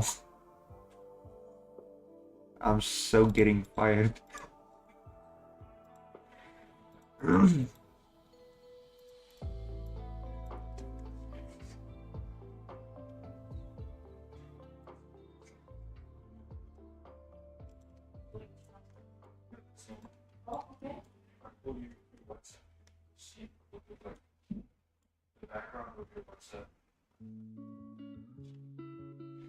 So the guy just told me the hand looks good.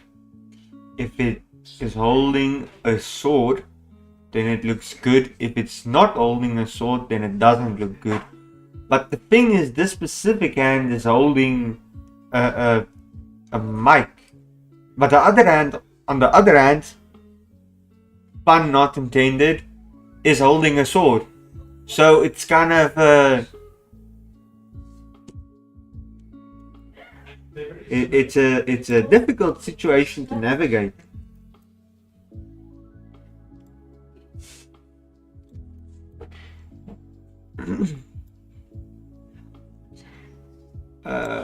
Also, I think the dude has a sword in his pocket. Not in his pocket, but strapped to his belt.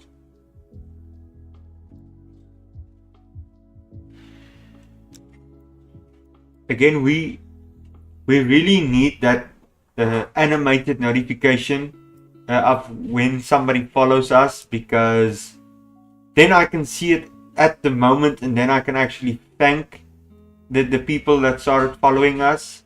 So again, to everyone that did start following today, I'm just going to thank you again for following us.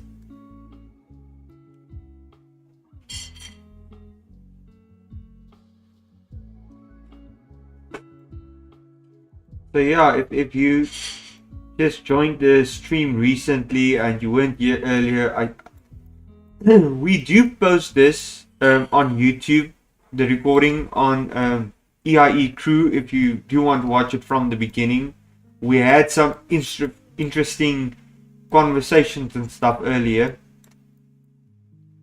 So if you do want to check that out, the first half of today was a little bit boring, if I can put it like that, but the second half or so, that got a little bit interesting. There was a bunch of EIE law that got dropped.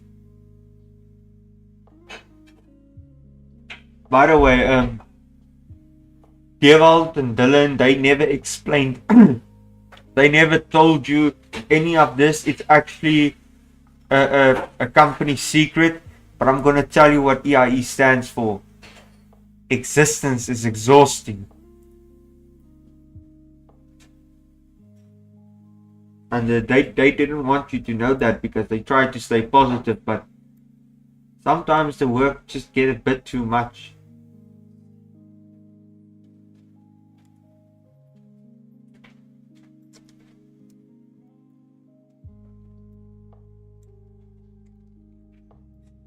I think at some point in the future I might get a little bit carried away and might make a comment that I shouldn't. And it will involve Zane. I just know it.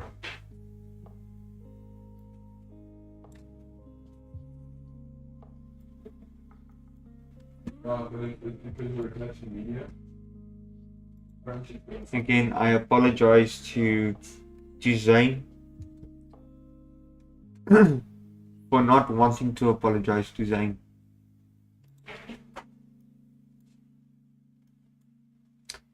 Like, you know, each Doom game has their own slogan, and with, I think it's Doom Eternal, it's rip and tear. We're playing Doom Eternal in the office, just me and Zane, where it's a bit of rip and tear and a back and forth. We're still trying to figure out who's best.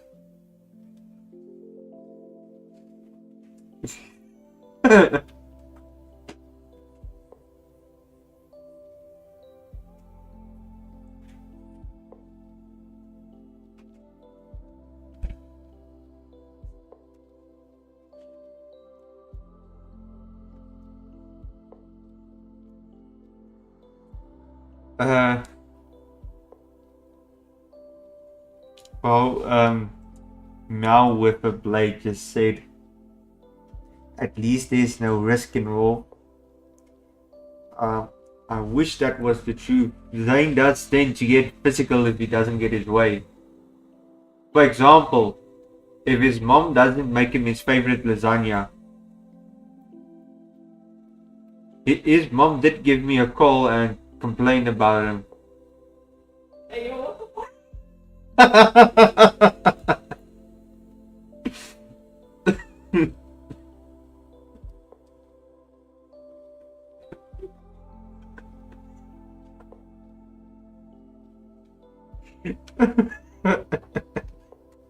And make your sandwich crunchy.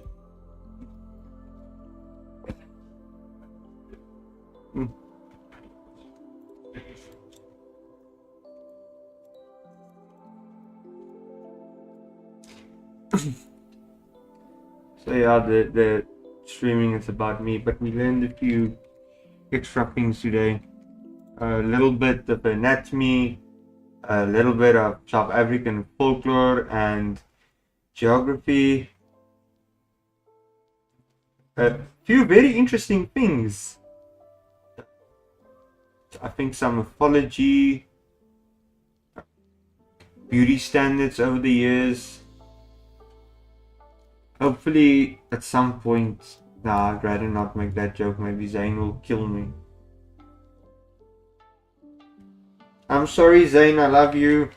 Send it to Vicky.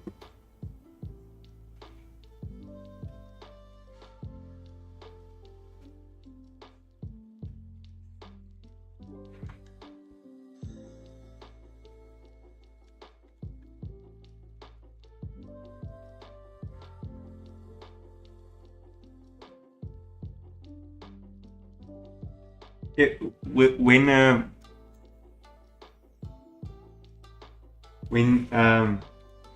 we're running out of stuff to talk about, or my brain isn't thinking fast enough, it's just very easy to kind of use Zayn as an excuse because he's such a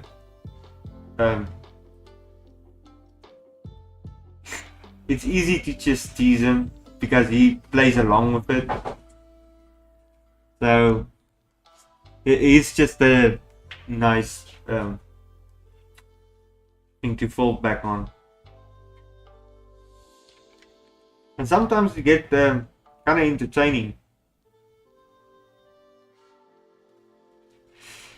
Sometimes it's a bit boring, but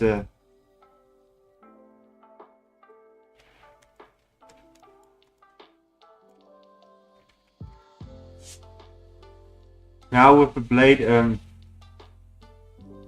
you know, I sold Zayn to you, and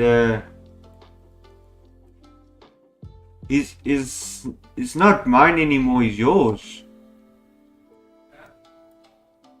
No, nothing.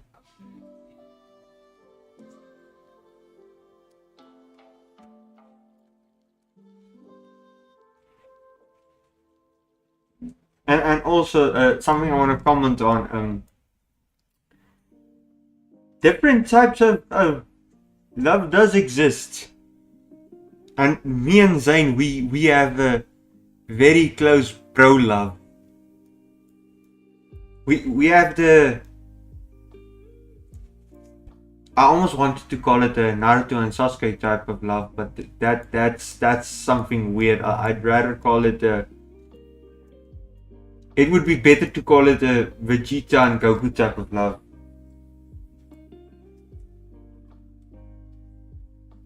I would have said Goku and Krillin, but we're too aggressive for that.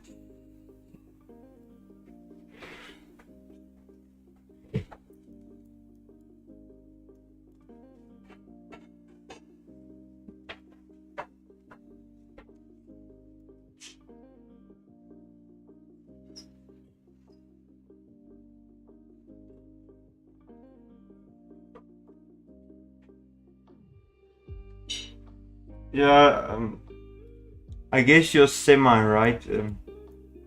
Dude basically saying it's the viewer's job to make the chat interesting, but we don't always have that many viewers at once, and not all of them are very chatty. So sometimes I have to be the form of entertainment, at least until we get more viewers, or find a way to make the stream interesting enough to keep more viewers. Talking gods. Talking God. But one of the ways we do keep it interesting is Zayn basically, because every time he walks past you, he has to make a comment.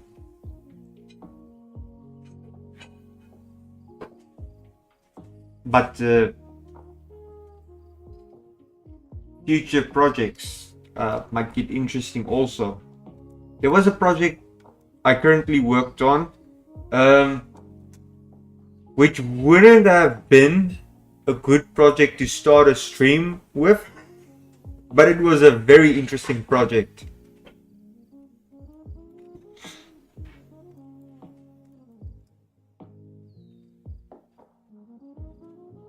But also again, this much nonsense talking is a bit hindering.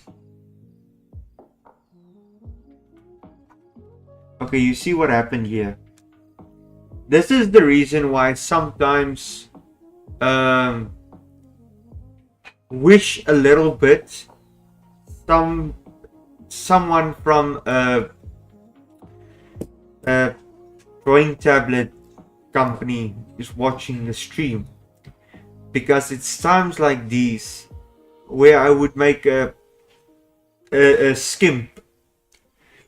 I would try to sneak in a subliminal message to them so that they can please send me a new drawing tablet for an unboxing or a review, because I have stuff like this happening, and this I just get so frustrated with the tablet not always wanting to draw. Doesn't want to draw sometimes. There's certain parts of the screen that just, for example, Strange. yeah, I know. I think it's just because of the age.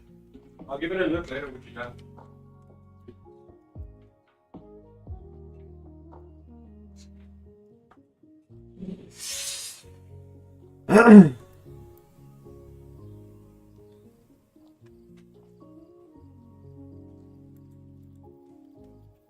It's not that there's another layer over it that's causing it not to want to draw this. I don't know what the reason was.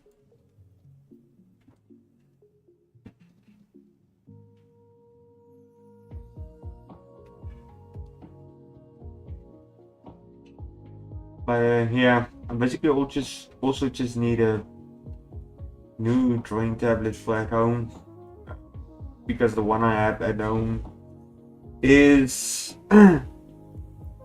about 8 years old, I think now, and it did. No, it's not even 8 years old. It's 9 years old, because I got it in 2017, and it did run its course, but it's one of those graphic tablets, so it doesn't have a screen of itself. It just demands a lot of hand-eye coordination to use it. And I started off with the tablet when I worked here, but at some point when it did start giving troubles, Dylan and Dewald gave me this tablet, and as a traditional artist, I just immediately clicked with it because it has a screen.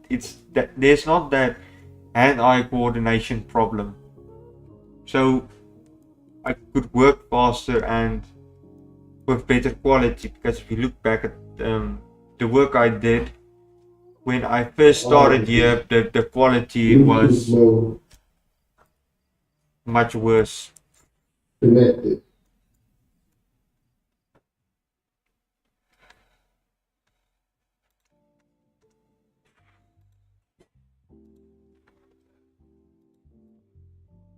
Yeah.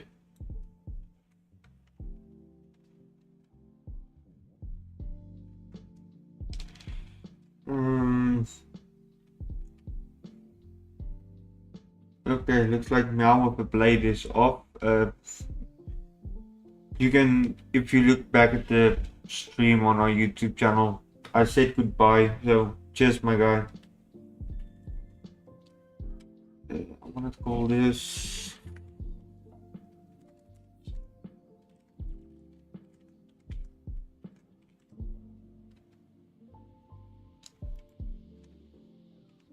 well, at least you guys get my Friday a bit interesting.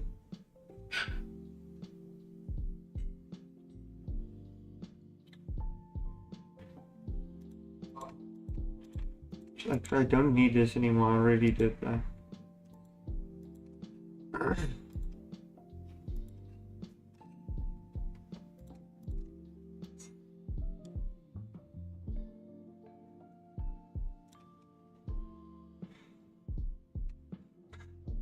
I know this isn't gonna look completely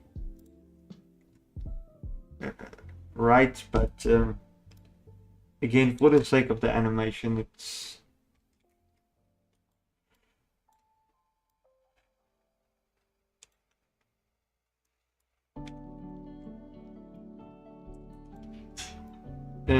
yeah, see, the best we can do is with the elbow bending at this degree,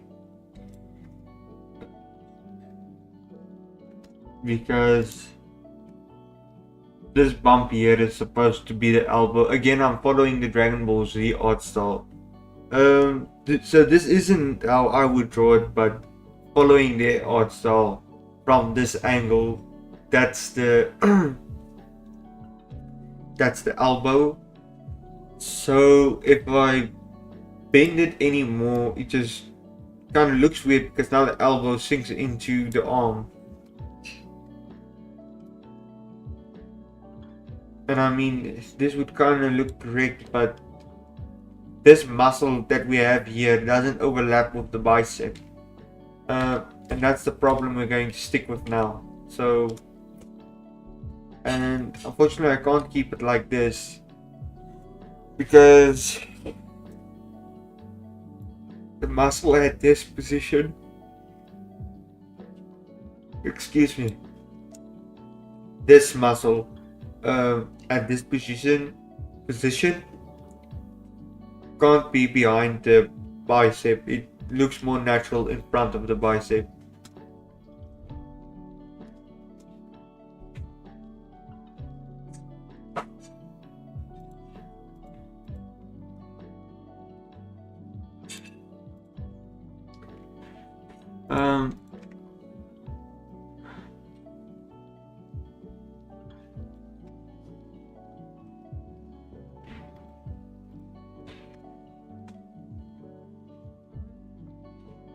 Yeah, so I think let me just test the hand also to see how far I can push its mobility. Yeah, you can't really bend this hand too much without it looking weird. Without it looking weird.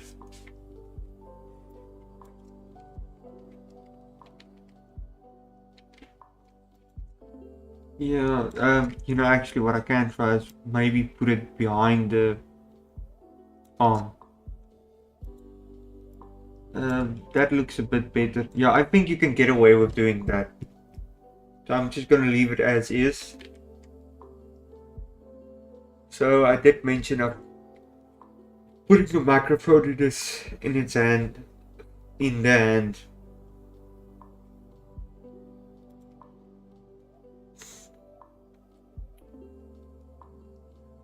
Let me just get rid of all the unwanted layers.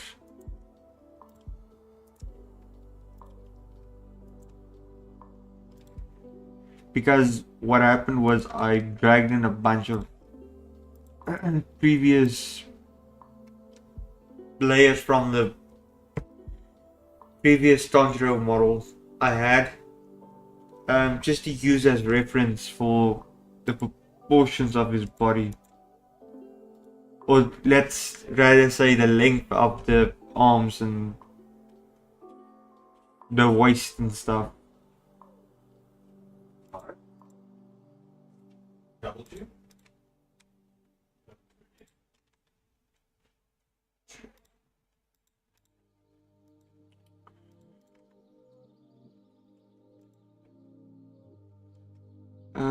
Okay, I think this is, which layer did I paint the hand on? Okay, that was this one. I'll keep it there and I'll use, let's just get this hand in the correct position so we can, or somewhat the correct position so we can kind of get the mic correct, because sometimes it's just like a real pain to redraw the same thing even though it's going to use for the same purpose. So in my eyes, you can basically just reuse what you already have.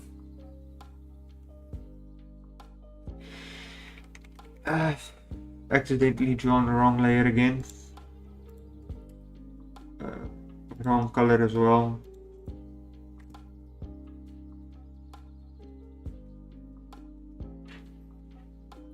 You can actually, in today's stream, I wanted to show you the amount of, I want to say, effort and detail that I don't really want to say that or brag about it because the video itself didn't do that well. But the drawing I did of Tanjiro really took a knock on me because of all the effort I put on it. So it was kind of disappointing that the video didn't do as good or as well as we wanted it to. But you know, it is what it is, and it is unfortunate that the video didn't do as well.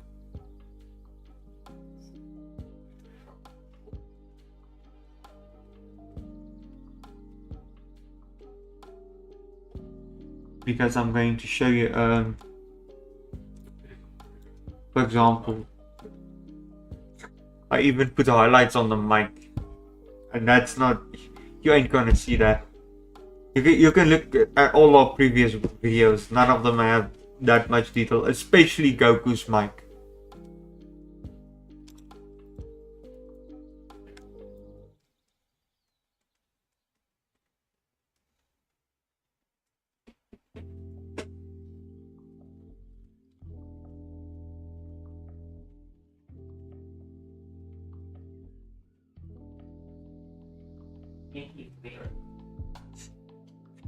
Also, today's stream is a bit,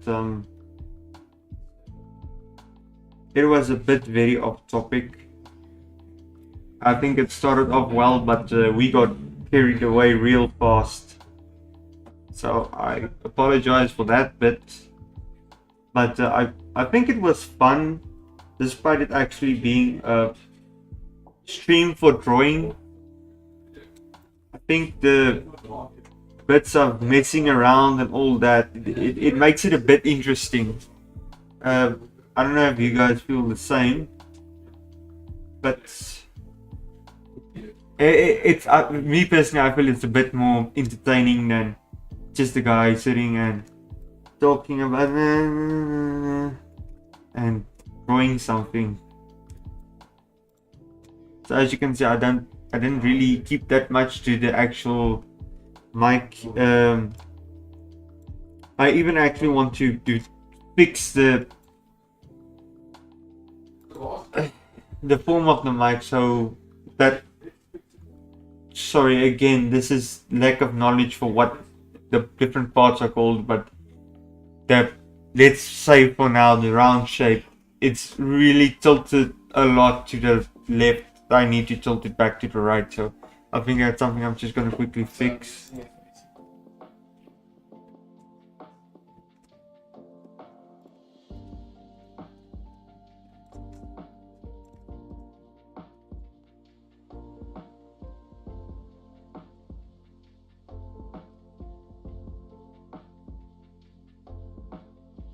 Actually, you know, the main reason this did happen is, and this happens a lot, this is why I hate drawing from an angle, is because then you start to guess stuff, and when you start to guess stuff, it's don't usually turn out well. I'm just gonna make it kind of look.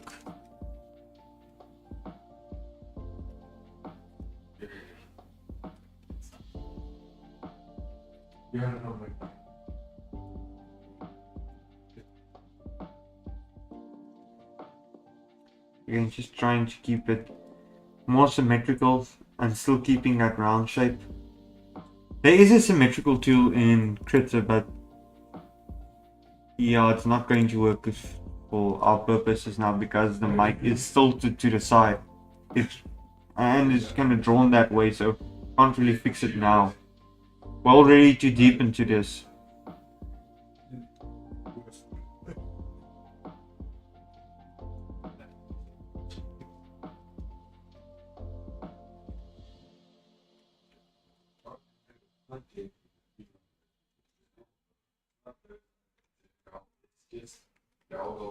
So yeah.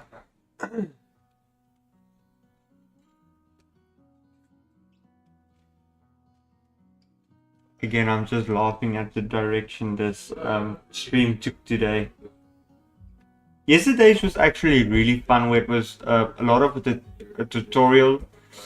For me, it's I almost want to say I like being some form of a teacher, especially now an art teacher, because of how much I feel today's art schools do let people down, because they teach you about the idea and the concept behind your work, but they don't really teach you how to improve your work. You basically walk into an art school with a certain set of skills, and you walk out of art school with the exact same amount of that certain set of skills.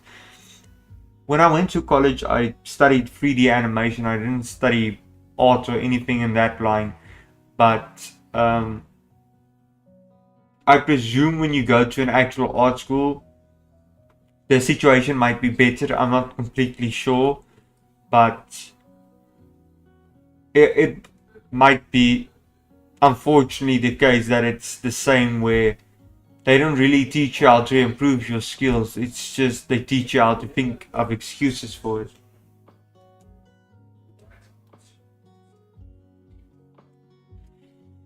But yeah, anyway, guys, I think this is it for today's stream. I want to thank everyone that started following us, and everyone that kind of contributed to the chat. I hope next stream we can be just as fun and just in general having fun and contribute to the chat, having nice conversations, and maybe Zane can do a backflip or two for us. So with that, I'm going to greet you and say goodbye. Have a lovely weekend, and just in general, be awesome.